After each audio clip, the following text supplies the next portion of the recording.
Hello everyone, welcome to today's The Hindu Analysis. My name is Sairam Sampatrao. So 5th May 2022 Hindu analysis చూడండి అమ్మా. మొత్తం 8 articles ఈరోజు హిందూ అనాలిసిస్లో మనం discuss చేయబోతున్నాం. So first article is about cloud burst. So cloud burst కారణంగా హైదరాబాద్లో విపరీతమైనటువంటి వర్షాలు పడ్డాయని చెప్పి న్యూస్లోకి రావడం అనేది జరిగింది. ఇంతకీ క్లౌడ్ బర్స్ట్ అంటే ఏంటి, అవి ఎలా అక్కరవుతాయి, సో ఇవన్నీ డీటెయిల్డ్గా బ్యాక్గ్రౌండ్ నుంచి మాట్లాడదాం. Second, pardoning powers of president and governor. So ప్రెసిడెంట్కి అండ్ గవర్నర్కి ఉన్నటువంటి క్షమాభిక్ష అధికారాలు ఏవైతే ఉంటాయో వాటి గురించి మనం మాట్లాడుకోవాలి. సో ఒక మంచి ఆర్టికల్ రావడం అనేటటువంటి జరిగింది which is related to Rajiv Gandhi assassination case. Background నుంచి మాట్లాడదాం. ఆర్బీఐ ఒక అనౌన్స్మెంట్తో, సడన్ అనౌన్స్మెంట్తో ముందుకు రావడం అనేటటువంటి జరిగింది. సో బెంచ్ మార్క్ రేట్ అయినటువంటి రెపో రేట్ని కట్ చేయడం అనేటటువంటి జరిగింది 40 బేసిస్ పాయింట్స్. సో ఎందుకు ఆ నిర్ణయం తీసుకుంది, దాని వెనక కారణం ఏంటి, మానిటరీ పాలసీ అంటే ఏంటి, ఇవన్నీ మనం మాట్లాడుకోవాలి. And Shigella infection, intestinal infection ఏదైతే ఉంటుందో అది కేరళలోని కసర్గాడ్లో పెరగడం అనేటటువంటి జరుగుతుందంట. సో ఆ షిగెల్లా ఇన్ఫెక్షన్ ఏంటి, ప్రిలిమ్స్కి సంబంధించినటువంటి ఆస్పెక్ట్స్ మాట్లాడదాం. Modi meets Nordic leaders, Nordic countries ఏవైతే ఉంటాయో వాళ్ళ లీడర్స్ని నరేంద్ర మోడీ మీట్ అవ్వడం అనేటటువంటి జరిగింది. ఈ విధంగా చాలా చర్చలు అనేటటువంటివి చేశారు, కొన్ని గిఫ్ట్స్ కూడా ఇవ్వడం అనేటటువంటి జరిగింది నార్డిక్ లీడర్స్కి. సో ఆ వాటి గురించి కూడా మాట్లాడదాం. Next, sex ratio at birth. So 2020 sex ratio ఏదైతే ఉంటుందో, స్టేట్ వైజ్ సెక్స్ రేషియో ఏదైతే ఉంటుందో అది రిలీజ్ అవ్వడం అనేటటువంటి జరిగింది. ఆ డేటా ఎలా ఉంది, ఆ రిపోర్ట్ ఏమొచ్చింది, దాని గురించి మాట్లాడదాం. North Korea fires ballistic missiles. So the rogue country North Korea మళ్ళీ బ్యాలిస్టిక్ మిసైల్స్ని ఫైర్ చేయడం అనేటటువంటి జరిగింది. So it is going against many United Nations Security Council resolutions అని చెప్పి సౌత్ కొరియా ఎలిగేషన్స్ అనేటటువంటివి పాస్ చేసింది. డోంట్ వరీ, మొత్తం అంతా ఎక్స్ప్లెయిన్ చేస్తాను. And next, ISRO Venus mission. So moon and Mars మీదకి మిషన్స్ ఏవైతే ఇప్పుడు ఆన్లైన్ ఉన్నాయో, సో అవి అయిపోయిన తర్వాత వీనస్ గ్రహం ఏదైతే ఉంటుందో దాని మీద కూడా మేము ఒక మిషన్ అనేటటువంటిది లాంచ్ చేస్తున్నాము. దానికి సంబంధించిన స్పేస్ క్రాఫ్ట్ని బిల్డ్ చేస్తున్నాము. 2024లో ఆ మిషన్ ఉంటుంది అని చెప్పి ఇస్రో చైర్మన్ సోమనాథ్ గారు ప్రకటించడం అనేటటువంటి జరిగింది. సో ఈ అన్ని ఆస్పెక్ట్స్ని మనం డీటెయిల్డ్గా, ఇన్డెప్త్, కాంప్రహెన్సివ్గా చక్కగా డిస్కస్ చేద్దాం, ఓకేనా. కానీ మొదటి ఆర్టికల్లోకి వెళ్ళే ముందు ఒక చిన్న అనౌన్స్మెంట్ చేసుకుందాం, జాగ్రత్తగా వినండి. సో మొదటగా వెరీ ఇంపార్టెంట్ న్యూస్ చూడండి అమ్మా. The comprehensive current affairs course గురించి, యూపీఎస్సీ కోసం ఒక కాంప్రహెన్సివ్ కరెంట్ అఫైర్స్ కోర్స్ని మన ఇన్స్టిట్యూట్లో డిజైన్ చేయడం అనేటటువంటిది జరిగింది. సో జస్ట్ ఫీజు 5,000 రూపాయలు మాత్రమే. సో దీనిలో ఏమేం కవర్ అవుతాయి, యోజన, కురుక్షేత్ర, పిఐబి లాంటి మ్యాగజైన్స్ అనేటటువంటివి కవర్ అవుతాయి.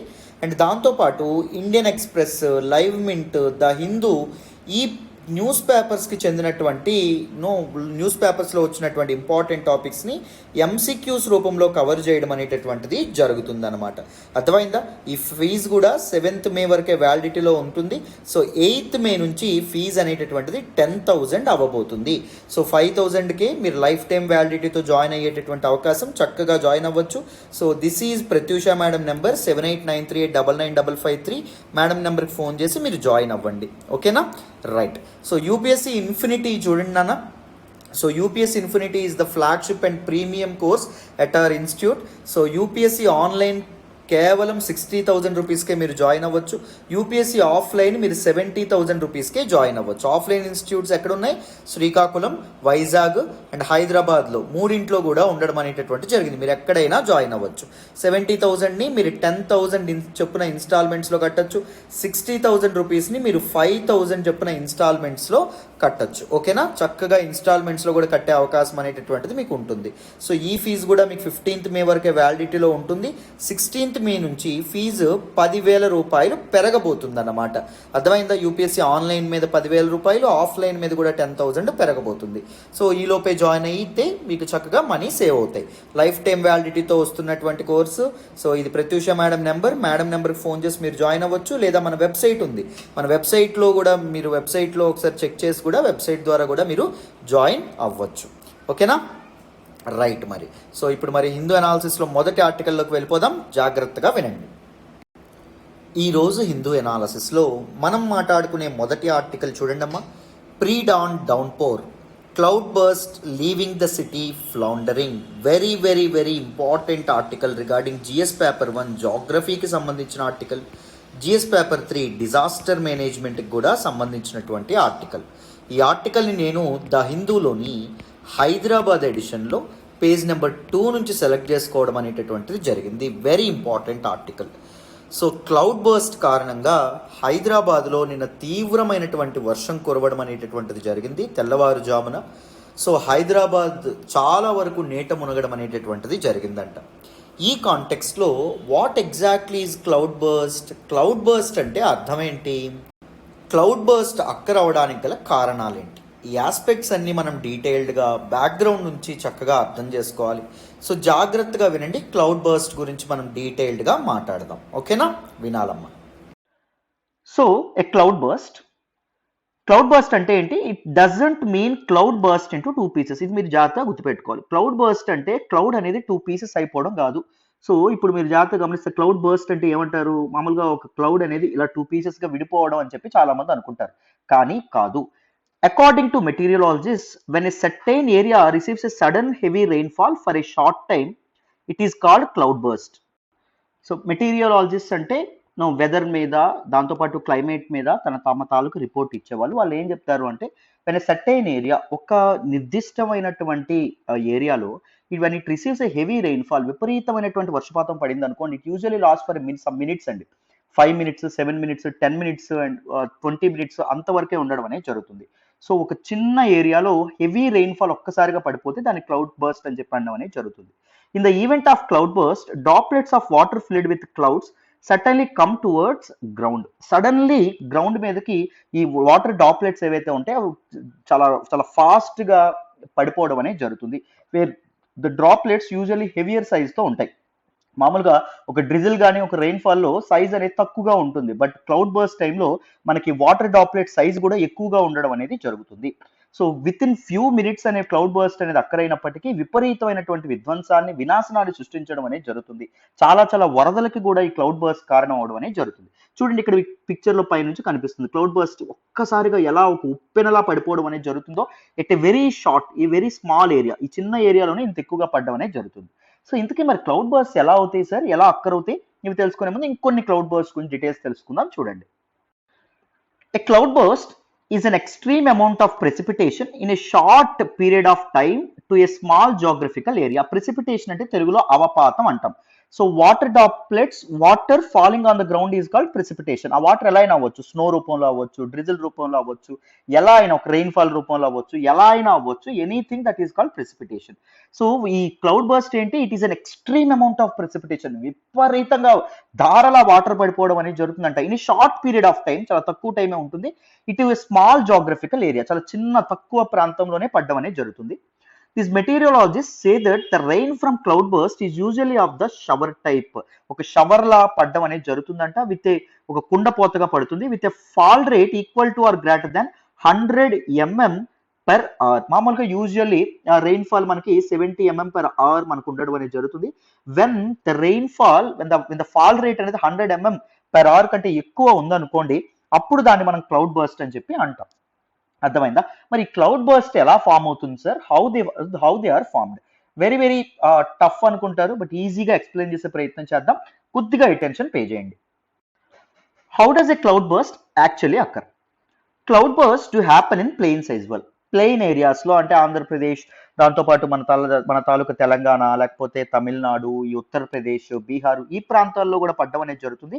క్లౌడ్ బర్స్ట్ అక్కర్ అవుతాయి. But there is a greater probability of them occur in mountainous Jones.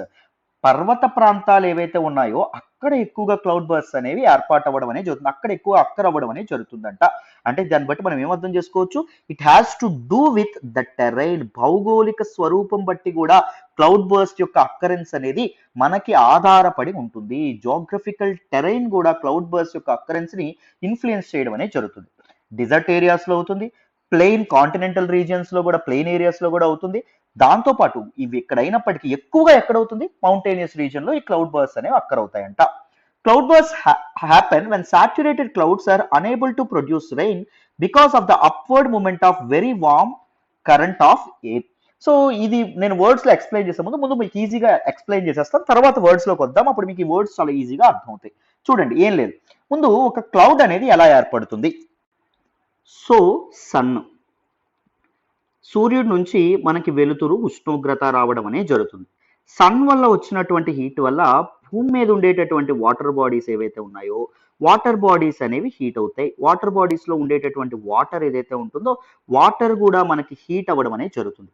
Heat అయినటువంటి వాటర్ ఏమవుతుంది, ఎవాపరేట్ అవ్వడం అనేది జరుగుతుంది. ఇక్కడ ఏమవుతుంది, వాటర్ అనేది ఎవాపరేట్ అవుతుంది. ఎవాపరేట్ అయినటువంటి ఈ moisture it will rises into air, ఇది పైకి లేవడం అనేది జరుగుతుంది.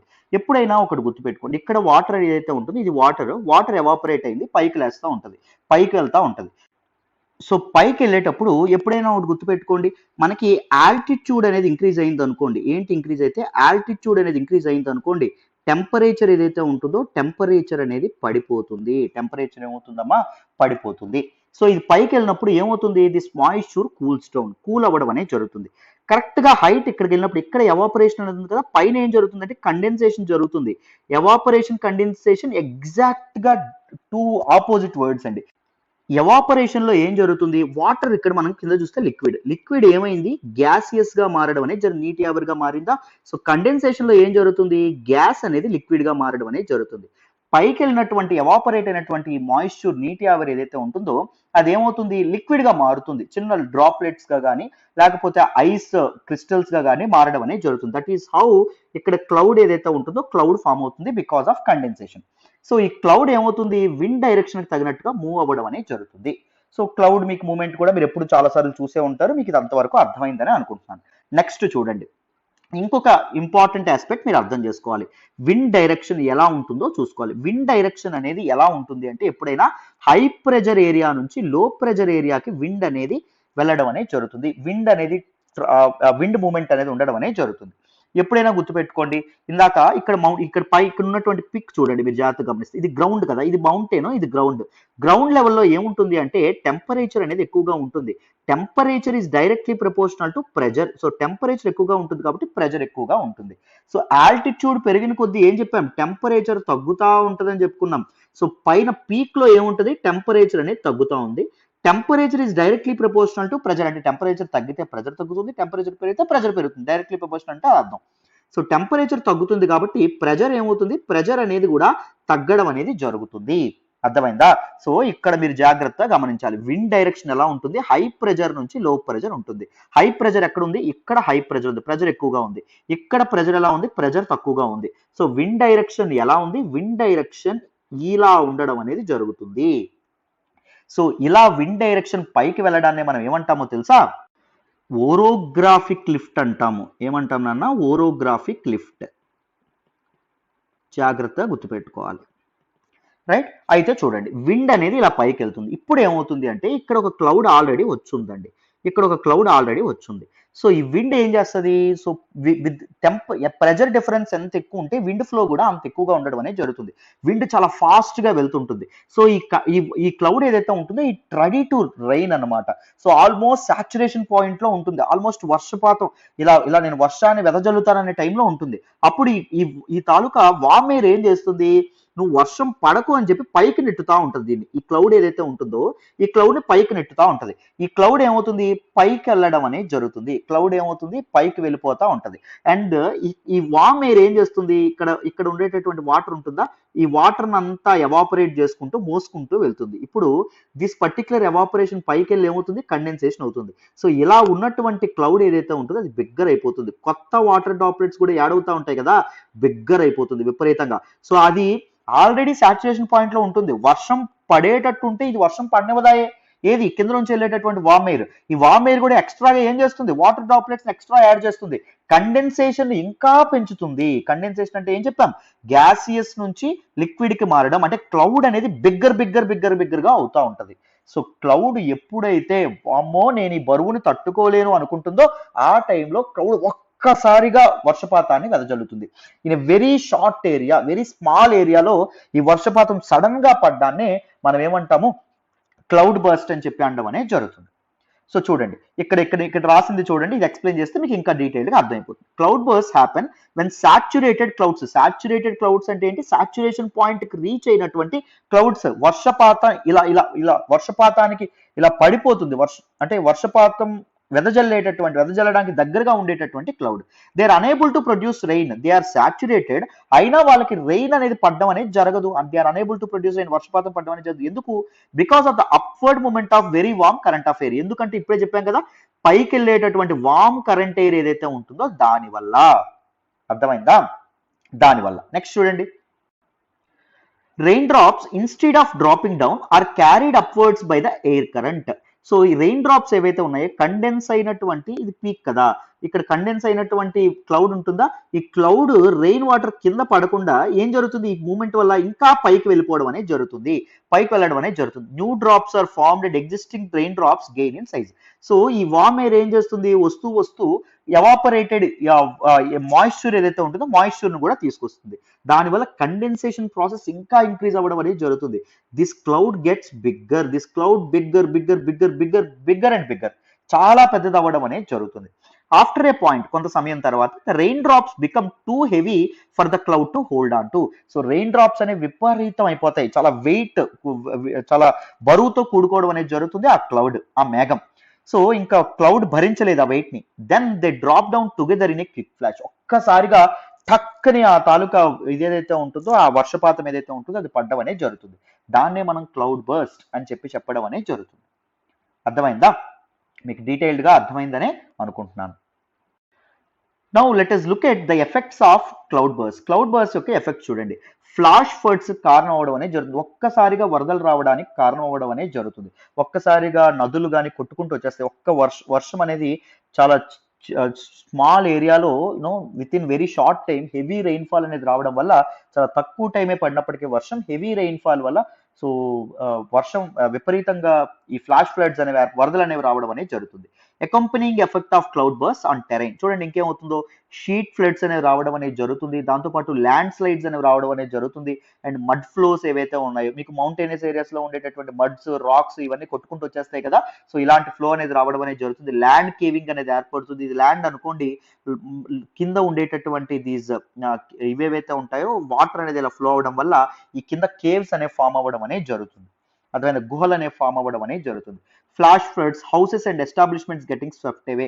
సో ఈవెన్ ఇల్లు పునాదులతో సహా కొట్టుకుపోవడం అనేది జరుగుతుంది అంత దారుణమైనటువంటి వర్షానికి. ఈవెన్ డెత్ కూడా కారణం అవ్వడం అనేది జరుగుతుంది. So there will be huge loss of men and material because of this flash floods, because of this cloud burst.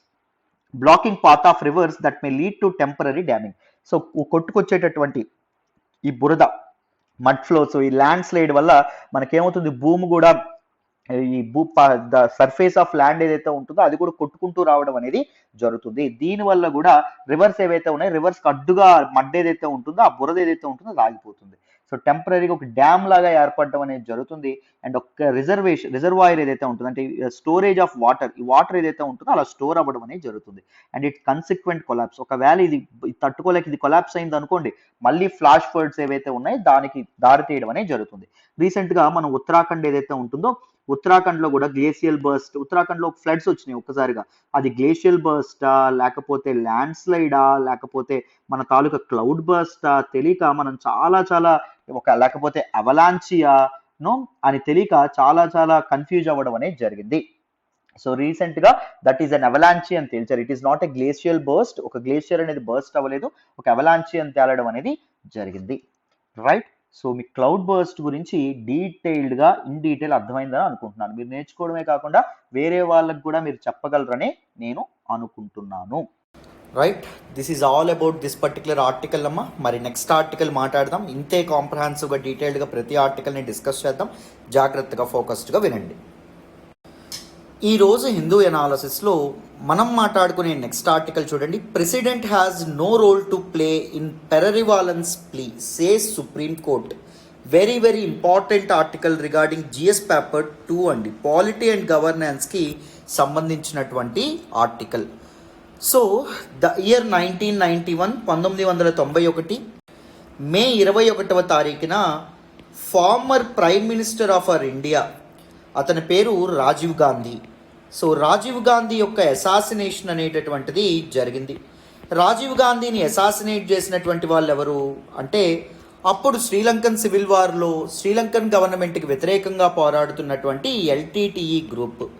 So LTTE గ్రూప్కి వ్యతిరేకంగా Rajiv Gandhi government Indian peace keeping force అనేటటువంటి ఒక ఫోర్స్ని పంపించడం వల్ల ఈ ఎల్టీటీఈ గ్రూప్కి చెందినటువంటి కొంతమంది రాజీవ్ గాంధీని ఒక సూసైడ్ బాంబర్ ద్వారా హత్య చేయడం అనేటటువంటిది జరిగింది. దానిలో రాజీవ్ గాంధీతో పాటు ఇంకొక 25 మంది వరకు చనిపోవడం అనేటటువంటిది జరిగింది. సిబిఐ కేసు అనేటటువంటిది చేపట్టింది. మొత్తం 26 మంది మీద కేసు అనేటటువంటిది పెడితే 26 మందికి మద్రాస్ హైకోర్టు ఏదైతే ఉంటుందో అది డెత్ సెంటెన్స్, మరణశిక్ష అనేటటువంటిది విధించడం అనేది జరిగింది. సో తర్వాత హ్యూమన్ రైట్ యాక్టివిస్టులు అనేవాళ్ళు సుప్రీంకోర్టుకి వెళితే 26 మందిలో కేవలం 4 మంది మాత్రమే, నలుగురికి మాత్రమే డెత్ సెంటెన్స్ అనేటటువంటిది ఖరారు చేసింది. మిగిలిన వాళ్ళందరి శిక్ష అనేటటువంటిది కమ్యూట్ చేసింది, తగ్గించింది అనమాట.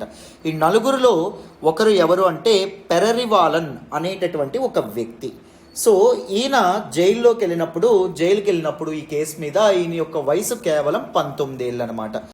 సో ఈయనకి 1999లో మరణశిక్ష అనేటటువంటిది పడితే అప్పటి నుంచి ఈయన జైలు శిక్ష అనుభవిస్తూ ఉండడం అనేటటువంటిది జరిగింది. 2014లో ఈయన యొక్క శిక్ష, ఈయనతో పాటు మిగిలిన వాళ్ళ యొక్క డెత్ సెంటెన్స్ని యావజ్జీవ కారాగార శిక్షగా తగ్గించడం అనేటటువంటి జరిగిందనమాట. కమ్యూటెడ్ టు లైఫ్ ఇంప్రిజన్మెంట్కి తగ్గించడం అనేటటువంటిది జరిగింది. ఎప్పుడు 2014 ఏదైతే ఉంటుందో 2014లో 2014 తర్వాత 2018లో ఈయన ఒక పిటిషన్ పెట్టుకున్నారు. ఎవరికి అంటే గవర్నర్కి, మనకి తమిళనాడు యొక్క గవర్నర్కి. ఏమని పెట్టడం అనేటటువంటిది జరిగింది, మెర్సీ ప్లీ అనేటటువంటిది నేను పెట్టుకుంటున్నాను, దయచేసి నేను 30 ఏళ్ళకు పైగా నేను జైల్లో ఉండడం అనేటటువంటిది జరిగింది, నా తల్లి వృద్ధురాలు అయిపోయింది, సో తన చివరి రాళ్ళలో అయినా నేను నా తల్లితో గడపాలనుకుంటున్నాను, సో నా కండక్ట్ కూడా బాగానే ఉంది జైల్లో, నేను జైల్లోని చాలా డిగ్రీస్ కూడా కంప్లీట్ చేశాను, సో దయచేసి నాకు మెర్సీ ప్లీ అనేటటువంటిది గ్రాంట్ చేయండి, నన్ను విడుదల చేయండి అని చెప్పి మెర్సీ ప్లీ పెట్టుకోవడం అనేది జరిగింది. కానీ తమిళనాడు గవర్నర్ చాలా కారణాల వల్ల ఏం చేస్తున్నారు, ఇతను మెర్సీ ప్లీని హోల్డ్లో పెట్టడం అనేటటువంటిది జరిగిందంటే విడుదల చేయకుండా ఈయన అలాగా హోల్డ్లో పెట్టడం అనేది జరిగింది. అయితే 2021లో మనకి సుప్రీంకోర్టు ఏం చెప్పింది అంటే గవర్నర్కి ఏదో ఒకటి తేల్చండి, సో 2 ఏళ్లకు పైగా మీరు అసలు అలా ఉండడం అనేటటువంటిది ఎంతవరకు కరెక్ట్, ఏ సమాధానం చెప్పకుండా, సో అది కూడా మీకు Tamil Nadu council chief minister and council of ministers కూడా వాళ్ళు ఎయిడ్ అండ్ అడ్వైజ్ ఏం చేశారు, సో మెర్సీ పిటిషన్ యాక్సెప్ట్ చేయమని అతన్ని విడుదల చేయించమని చెప్పారు కదా, అయినా మీరు ఎందుకు నానుస్తున్నారు అంటే నేను కొన్నాళ్ళు జవాబిస్తాను అని చెప్పి గవర్నర్ చెప్పడం అనేటటువంటిది జరిగింది. సో తర్వాత ఆయన ఏం చేశారు, ప్రెసిడెంట్కి ఆ పిటిషన్ ఏదైతే ఉంటుందో ఆ పిటిషన్ని ట్రాన్స్ఫర్ చేయడం అనేటటువంటిది జరిగింది, మెర్సీ ప్లీ ఏదైతే ఉంటుందో మెర్సీ ప్లీని. సో ఇప్పుడు సుప్రీంకోర్టు ఏమని చెప్పింది అంటే, సో పెరరివాలన్ యొక్క మెర్సీ ప్లీ అంటే అతన్ని విడుదల కావడానికి కావాల్సినటువంటి మెర్సీ ప్లీ అది గవర్నర్ ప్రెసిడెంట్కి పంపించేటటువంటి హక్కు గవర్నర్కి లేదు, అది రాజ్యాంగ విరుద్ధము అని చెప్పి ఇప్పుడు సుప్రీంకోర్టు చెప్పడం అనేటటువంటిది జరిగిందమ్మ. నేను టూకీగా మీకు మొత్తం చెప్పేశాను, మీరు కంగారు పడక్కర్లేదు. సో ఇప్పుడు ఫస్ట్ రాజీవ్ గాంధీ అసాసినేషన్ గురించి అండ్ దాని తర్వాత మనం pardoning powers of president and governor. So మన రాజ్యాంగమే మన రాష్ట్రపతికి ఆర్టికల్ 72 ద్వారా పార్డానింగ్ పవర్స్, క్షమాభిక్ష పెట్టే అధికారాలు ఇచ్చింది, గవర్నర్కి ఆర్టికల్ 161 ద్వారా ఇవ్వడం అనేది జరిగింది. సో ఈ pardoning powers and differences in pardoning powers of president, governor, so ఇలాంటివి మన ఎగ్జామ్ పర్స్పెక్టివ్లో కూడా డీటెయిల్డ్గా నేర్చుకుందాం. జాగ్రత్తగా వినండి, ఫోకస్డ్గా, మీకు ఈజీగా అర్థమవుతుంది. సో ఈ ఆర్టికల్ని మనం అర్థం చేసుకునే ముందు మనం రాజీవ్ గాంధీ అసాసినేషన్ ఏదైతే ఉంటుందో దాని గురించి కొన్ని ఇంపార్టెంట్ ఫ్యాక్ట్స్ అనేటటువంటివి తెలుసుకోవాలి. రాజీవ్ గాంధీ ఎలా అసాసినేట్ అవ్వడం అనేటటువంటిది జరిగింది, సో రాజీవ్ గాంధీని ఎవరు చంపారు, ఎందుకు చంపారు అనేటటువంటి విషయాలు ఏవైతే ఉన్నాయో వాటిని మనం తెలుసుకునేటటువంటి ప్రయత్నం చేద్దాం. సో 1991 ఎలక్షన్స్ ఏవైతే ఉన్నాయో, ఎన్నికలు ఏవైతే ఉంటాయో వాటిని క్యాంపెయిన్ చేయడానికి, ఎలక్షన్ క్యాంపెయినింగ్ కోసం ఆయన సదరన్ పార్ట్ ఆఫ్ ఇండియా ఏదైతే ఉంటుందో దాన్ని సందర్శించడం అనేటటువంటిది జరిగింది. అంటే మన ఆంధ్రప్రదేశ్ కానీ లేకపోతే కర్ణాటక అండ్ దాంతోపాటు తమిళనాడు ప్రాంతాలను ఈయన ఎలక్షన్ క్యాంపెయిన్ కోసం సందర్శించారు. దానిలో భాగంగానే విశాఖపట్నంలో తన క్యాంపెయిన్ అనేటటువంటిది ముగించుకున్నటువంటి రాజీవ్ గాంధీ గారు ఎక్కడికి వెళ్ళడం అనేటటువంటిది జరిగింది, చెన్నైకి వెళ్ళడం అనేటటువంటిది జరిగింది. చెన్నైలో చెన్నై దగ్గరలో ఉన్నటువంటి ఒక పంచాయతీ, చిన్న పల్లెటూరు, దట్ ఈజ్ శ్రీపెరుంబుదూర్. శ్రీపెరుంబుదూర్ అనేటటువంటి ఒక ఊర్లో ఒక పొలిటికల్ మీటింగ్ ఏదైతే ఉంటుందో దానిలో ఈయన హాజరవ్వాల్సినటువంటి అవసరం ఉందన్నమాట. సో ఈ శ్రీపెరుంబుదూర్లో ఈయన చేరగానే చాలామంది వెల్ విషర్స్ ఎవరైతే ఉంటారో వాళ్ళందరూ చుట్టూ గుమికూడడం అనేది జరిగింది. చిన్నపిల్లలు కూడా గుమికూడడం అనేటటువంటిది జరిగింది. వాళ్ళందరిలో ధను అనేటటువంటి ఒక అమ్మాయి కూడా ఉండడం అనేటటువంటిది జరిగింది. సో ధనుకి ఇంకొక పేరు ఏంటి అంటే తెన్మోజీ అనేటటువంటి పేరు కూడా ఉందన్నమాట. సో ఈవిడ ఏం చేశారు, రాజీవ్ గాంధీ గారికి షేక్ హ్యాండ్ ఇచ్చి కాళ్ళకి నమస్కరిస్తున్నట్టు సో కింద కొంగొని తన బెల్ట్, తన నడుము చుట్టూ కట్టుకున్నటువంటి సూసైడ్ బాంబర్ ఏదైతే ఉంటుందో దాన్ని స్విచ్ బటన్ ఆన్ చేయడం అనేటటువంటి జరిగింది. సో తద్వారా ఏం జరిగింది, మన రాజీవ్ గాంధీ గారు ఎవరైతే ఉన్నారో ఫార్మర్ ప్రైమ్ మినిస్టర్, అండ్ దాంతోపాటు అసాసిన్ అయినటువంటి ధను, అండ్ దాంతోపాటు ఇంకొక 25 అదర్ పీపుల్ ఎవరైతే ఉన్నారో వాళ్ళు చనిపోవడం అనేటటువంటిది జరిగింది నాన్న. సో ఎప్పుడండి డేట్ 21 మే 1991. అసలు ఎందుకు రాజీవ్ గాంధీ గారి అసాసినేషన్ అనేటటువంటిది చేశారు, ఎందుకు ఈవిడ సూసైడ్ బాంబర్గా రావడం అనేటటువంటిది జరిగింది, what was the main reason అనేటటువంటిది కూడా మనం తెలుసుకోవాలన్నమాట. సో ఎందుకు జరిగింది అంటే ఫస్ట్ శ్రీలంకన్ సివిల్ వార్ ఏదైతే ఉంటుందో దాని గురించి మీకు అవగాహన అనేటటువంటిది ఉండాలి. Sri Lankan civil war is actually 26 year old ఒక ఘోరాతిఘోరమైనటువంటి వారండి. 26 ఏళ్ళు జరగడం అనేటటువంటిది జరిగింది 1983 నుంచి 2009 మధ్యలో. మైనారిటీ అయినటువంటి శ్రీలంకన్ తమిళ్స్ ఎవరైతే ఉన్నారో వాళ్ళు మెజారిటీ అయినటువంటి సిన్హలీస్ పీపుల్ ఎవరైతే ఉంటారో వాళ్ళకు వ్యతిరేకంగా చేసినటువంటి పోరాటాన్నే మనం శ్రీలంకన్ సివిల్ వార్ అనేటటువంటి పేరుతో పిలవడం అనేటటువంటిది జరుగుతుంది. Sri Lankan civil వార్లో important role play చేసినటువంటి ఎక్స్ట్రీమిస్ట్ ఆర్గనైజేషన్ ఏంటి, ప్రభాకరన్ నేతృత్వంలో ఉన్నటువంటి ఎల్టీటీఈ అనమాట. ఎల్టీటీఈ ఆర్గనైజేషన్ పేరు మీరు వినే ఉంటారు. LTTE stands for liberation tigers of Tamil Eelam అని చెప్పడం అనేటటువంటిది జరుగుతుంది. అయితే శ్రీలంకన్ గవర్నమెంట్, ముఖ్యంగా సిన్హలీస్ గవర్నమెంట్ ఏదైతే ఉందో అది ఎల్టీటీఈకి వ్యతిరేకంగా ఈ వార్ అనేటటువంటిది చేస్తున్నటువంటి సమయంలో రాజీవ్ గాంధీ గారు ఎవరైతే ఉన్నారో ఆయన శ్రీలంకన్ గవర్నమెంట్కి సపోర్ట్ చేయడం అనేటటువంటిది జరిగింది. ఎవరికి వ్యతిరేకంగా, ఎల్టీటీఈకి వ్యతిరేకంగా. మీ అందరికీ తెలుసు శ్రీలంకన్ తమిళ్స్కి అండ్ దాంతోపాటు మన తమిళనాడు ప్రాంతంలో ఉన్నటువంటి తమిళులకి మధ్య కల్చరల్ రిలేషన్స్ అనేటటువంటివి ఉన్నాయి. అప్పటి తమిళనాడు గవర్నమెంట్ శ్రీలంకన్ తమిళ్స్కే సపోర్ట్ చేస్తే రాజీవ్ గాంధీ గవర్నమెంట్ ఏం చేసింది అంటే ఇండియన్ పీస్ కీపింగ్ ఫోర్స్ ఏదైతే ఉంటుందో, ఐపీకేఎఫ్ ఏదైతే ఉంటుందో దాన్ని శ్రీలంకకి పంపించడం అనేటటువంటిది జరిగింది. ఎవరితో సంప్రదింపులు జరపడానికి, మధ్యవర్తిత్వం చేయడానికి ఎల్టీటీఈ నాయకులకి అండ్ దాంతోపాటు శ్రీలంకన్ గవర్నమెంట్కి అనమాట. సో ఈ ఇండియన్ పీస్ కీపింగ్ ఫోర్స్ ఏదైతే ఉంటుందో ఇది అక్కడికి వెళ్ళిన తర్వాత ఏం చేసింది, శ్రీలంకన్ మిలిటరీ వాళ్ళతో కలిసిపోయి ఎల్టీటీఈ వాళ్ళ మీద ఆకృత్యాలకు పాల్పడడం అనేటటువంటి జరిగింది. సో ఎల్టీటీఈ వాళ్ళు ఇండియన్ పీస్ కీపింగ్ ఫోర్స్కి వ్యతిరేకంగా పోరాడాల్సి రావడం అనేది జరిగింది. తద్వారా ఎల్టీటీఈకి వ్యతిరేకంగా ఇండియన్ పీస్ కీపింగ్ ఫోర్స్ని పంపించినటువంటి రాజీవ్ గాంధీ గవర్నమెంట్ మీద ఎల్టీటీఈ అండ్ దాంతోపాటు శ్రీలంకన్ తమిళ్స్ ఎవరైతే ఉంటారో వాళ్ళు వ్యతిరేకులుగా మారడం అనేటటువంటిది జరిగిందనమాట. అయితే రాజీవ్ గాంధీ గారు తర్వాత ఇంకొక స్టేట్మెంట్ అనేటటువంటిది ఇచ్చారు. నెక్స్ట్ ఎలక్షన్స్లో నేను అధికారంలోకి వస్తే ఇంకొకసారి నేను ఐపీకేఎఫ్, సో ఐపీకేఎఫ్ అనేటటువంటిది 1990లో మళ్ళీ వెనక్కి పిలిపించడం అనేటటువంటిది జరిగింది. ఎందుకు అంటే తమిళనాడులో ఎన్నికల కోసం అనమాట. సో ఈ ఇండియన్ పీస్ కీపింగ్ ఫోర్స్ శ్రీలంకకి వెళ్ళి ఎల్టీటీఈతో పోరాటం చేయడం అనేటటువంటిది మన తమిళులకు కూడా నచ్చలా, మన తమిళనాడు పీపుల్కి కూడా, ఎందుకంటే వాళ్ళ క్లోజ్ టైస్ అనేటటువంటివి ఉంటాయి కాబట్టి, రైట్.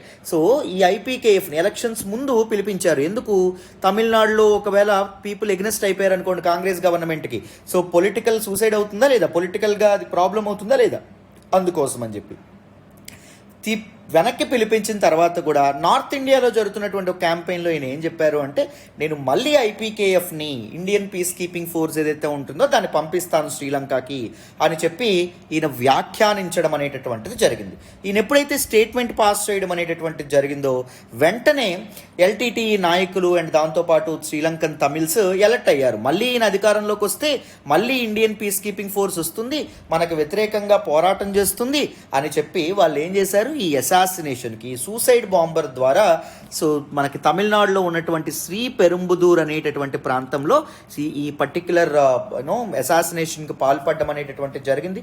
అసాసినేషన్ జరిగినటువంటి 2 రోజుల్లో అంటే 24th May 1991 ఢిల్లీకి ఇతన్ని తీసుకెళ్ళి రాజీవ్ గాంధీ గారి యొక్క డెడ్ బాడీని తీసుకెళ్ళి అక్కడ ఖననం చేయడం అనేటటువంటి జరిగింది. సుమారు 60 ఫారిన్ కంట్రీ నుంచి డెలిగేషన్స్ అండ్ డిగ్నిటరీస్ ఎవరైతే ఉంటారో వాళ్ళు ఈ పర్టిక్యులర్ ఈ క్రిమేషన్ ఈవెంట్ ఏదవుతుందో దానిలో పార్టిసిపేట్ చేయడం అనేటటువంటిది జరిగింది. సో వెరీ సూన్ మనకి సిబిఐ ఏదైతే ఉంటుందో సిబిఐ అనేటటువంటిది ఇన్వెస్టిగేషన్ అనేటటువంటిది మొదలుపెట్టింది. దిస్ పర్టిక్యులర్ అసాసినేషన్ కేసు ఏదైతే ఉంటుందో దానిపైన మొత్తానికి సిబిఐ ఒక విచారణ అనేటటువంటి జరిపి 26 పీపుల్ని అదుపులోకి తీసుకోవడం అనేటటువంటి జరిగింది. అంటే ఈ అసాసినేషన్లో ఇన్వాల్వ్ అయ్యారని చెప్పి 26 మందిని అరెస్ట్ చేయడం అనేటటువంటిది జరిగిందమ్మ. ఓకేనా, ఈ 26 పీపుల్కి అప్పటి మద్రాస్ హైకోర్టు ఏదైతే ఉందో అది డెత్ పెనాలిటీ అనేటటువంటిది వేయడం అనేటటువంటిది జరిగింది. డెత్ సెంటెన్స్ అనేటటువంటిది విధించడం, మరణశిక్ష అనేటటువంటిది విధించడం అనేటటువంటి జరిగింది. క్యాపిటల్ పనిష్మెంట్ అని కూడా మనం అంటాం. క్యాపిటల్ పనిష్మెంట్ మీద నేను ఆల్రెడీ ఒక వీడియో చేశాను. క్యాపిటల్ పనిష్మెంట్ ఎల్టీఎక్స్ క్లాసెస్ అని చెప్పి సెర్చ్ చేయండి, నేను చేసిన వీడియో వస్తుంది, మీకు డీటెయిల్డ్గా అర్థమవుతుంది. రైట్. సో డెత్ సెంటెన్స్ ఏదైతే ఉంటుందో అది విధించడం అనేటటువంటిది జరిగింది. సో 26 మందికి ఒకేసారి డెత్ సెంటెన్స్ విధించడం పట్ల హ్యూమన్ రైట్స్ యాక్టివిస్టులు ఎవరైతే ఉన్నారో వాళ్ళందరూ చాలా ప్రొటెస్ట్లు అనేటటువంటివి కూడా చేయడం అనేటటువంటిది జరిగింది. చాలామంది రోడ్ల మీదకి రావడం అనేటటువంటిది జరిగింది. మొత్తానికి వాళ్ళందరూ కలిపి ఈ కేసుని సుప్రీంకోర్టుకి తిరిగి తీసుకెళ్లడం అనేటటువంటిది జరిగింది. సుప్రీంకోర్టులో అప్పీల్ చేశారు. సుప్రీంకోర్టు 26 మందిలో కేవలం 4 మాత్రమే డెత్ సెంటెన్స్ అనేటటువంటిది ఇది చేసి మిగిలిన వాళ్ళందరికీ వివిధ శిక్షలు అనేటటువంటి 22 మందికి, సో ఒకరికి యావజ్జీవ కారాగార శిక్ష, లేకపోతే ఇంకొకరికి ఇంకొక శిక్ష, ఇలా డిఫరెంట్ శిక్షలు ఏవైతే ఉంటాయో వాటిని ఇది చేయడం అనేటటువంటిది వేయడం అనేటటువంటిది జరిగింది. అయితే ఈ 4 ఎవరైతే ఉన్నారో ఈ 4 మెంబర్స్ ఎవరెవరు, వాళ్ళ పేర్లు, ఒకరి పేరు Nalini, very very important personality who involved in Rajiv Gandhi assassination. 2 Murugan, 3వ వ్యక్తి పేరు Perarivalan was just 19 years old ఆ సమయంలో. So next సంతాన్. సో తర్వాత 2000 సంవత్సరంలో సో ఈవిడికి నళినికి సో డెత్ సెంటెన్స్ కాకుండా లైఫ్ ఇంప్రిజన్మెంట్ తర్వాత ఆఫర్ చేయడం అనేటటువంటి జరిగింది. లైఫ్ ఇంప్రిజన్మెంట్కి కమ్యూట్ చేయడం అనేటటువంటిది జరిగింది, అంటే శిక్షను తగ్గించడం అనేటటువంటి జరిగింది. ఈ పెరరివాలన్ ఎవరైతే ఉన్నారో ఈయన జైల్లో గడుపుతూ చాలా డిగ్రీలు అనేటటువంటివి చేశారు. అండ్ దాంతోపాటు సో ఏకంగా 30 ఏళ్ళు ఇప్పటి వరకు 30+ years ఆయన జైలు శిక్ష అనేటటువంటిది విధించడం అనేటటువంటి అనుభవించడం అనేటటువంటి జరిగింది. అండ్ తర్వాత ఏం జరిగింది అంటే 2014లో ఈయన యొక్క శిక్షని, అంటే ఈయనతో పాటు అందరి యొక్క శిక్షని కూడా తమిళనాడు గవర్నమెంట్ కమ్యూట్ చేయడం అనేటటువంటిది జరిగింది. అంటే శిక్షని తగ్గించడం అనేటటువంటిది జరిగిందనమాట. అంటే డెత్ సెంటెన్స్ నుంచి యావజ్జీవ కారాగార శిక్ష, అంటే లైఫ్ ఇంప్రిజన్మెంట్గా తగ్గించడం అనేటటువంటిది జరిగింది. అయితే ఆయన 2018లో ఒక మెర్సీ ప్లీ అనేటటువంటిది గవర్నర్కి పెట్టుకున్నారు. ఏంటి, నేను 30 ఏళ్ళకు పైగా నేను జైల్లోనే గడుపుతున్నాను, జైలు జీవితాన్ని గడుపుతున్నాను, నా తల్లి వృద్ధురాలు అయిపోయింది, ఏజ్ ఓల్డ్ అయిపోయింది, సో మా మదర్తో గడపాలని ఉంది చివరి రోజుల్లో, సో నన్ను విడిపించండి అని చెప్పడం అనేటటువంటి జరిగితే తమిళనాడు గవర్నర్ ఎవరైతే ఉన్నారో ఆయన మొత్తం అంతా నానుస్తున్నారన్నమాట. సో నానుస్తుంటే 2021 గత సంవత్సరంలో సుప్రీంకోర్టు అడిగింది ఏదో ఒకటి తేల్చండి, అది వ్యక్తి యొక్క లిబర్టీకి సంబంధించినటువంటి విషయం, సో మీరు ఎలాగా అసలు అంతకాలం ఇది చేయడం అనేటటువంటి జరుగుతుంది, irrespective of the magnitude of the crime. So అది ఎంత పెద్ద తప్పు అయినప్పటికీ క్షమాభిక్ష అనేటటువంటిది పెట్టాలి, ఆ మెర్సీ అనేటటువంటి దాని మీద ఏదో ఒక రిప్లై ఇవ్వాలి. సో మీరు ఇవ్వట్లేదు అంటే గవర్నర్ కాస్త టైం అడగడం అనేది జరుగుతుంది.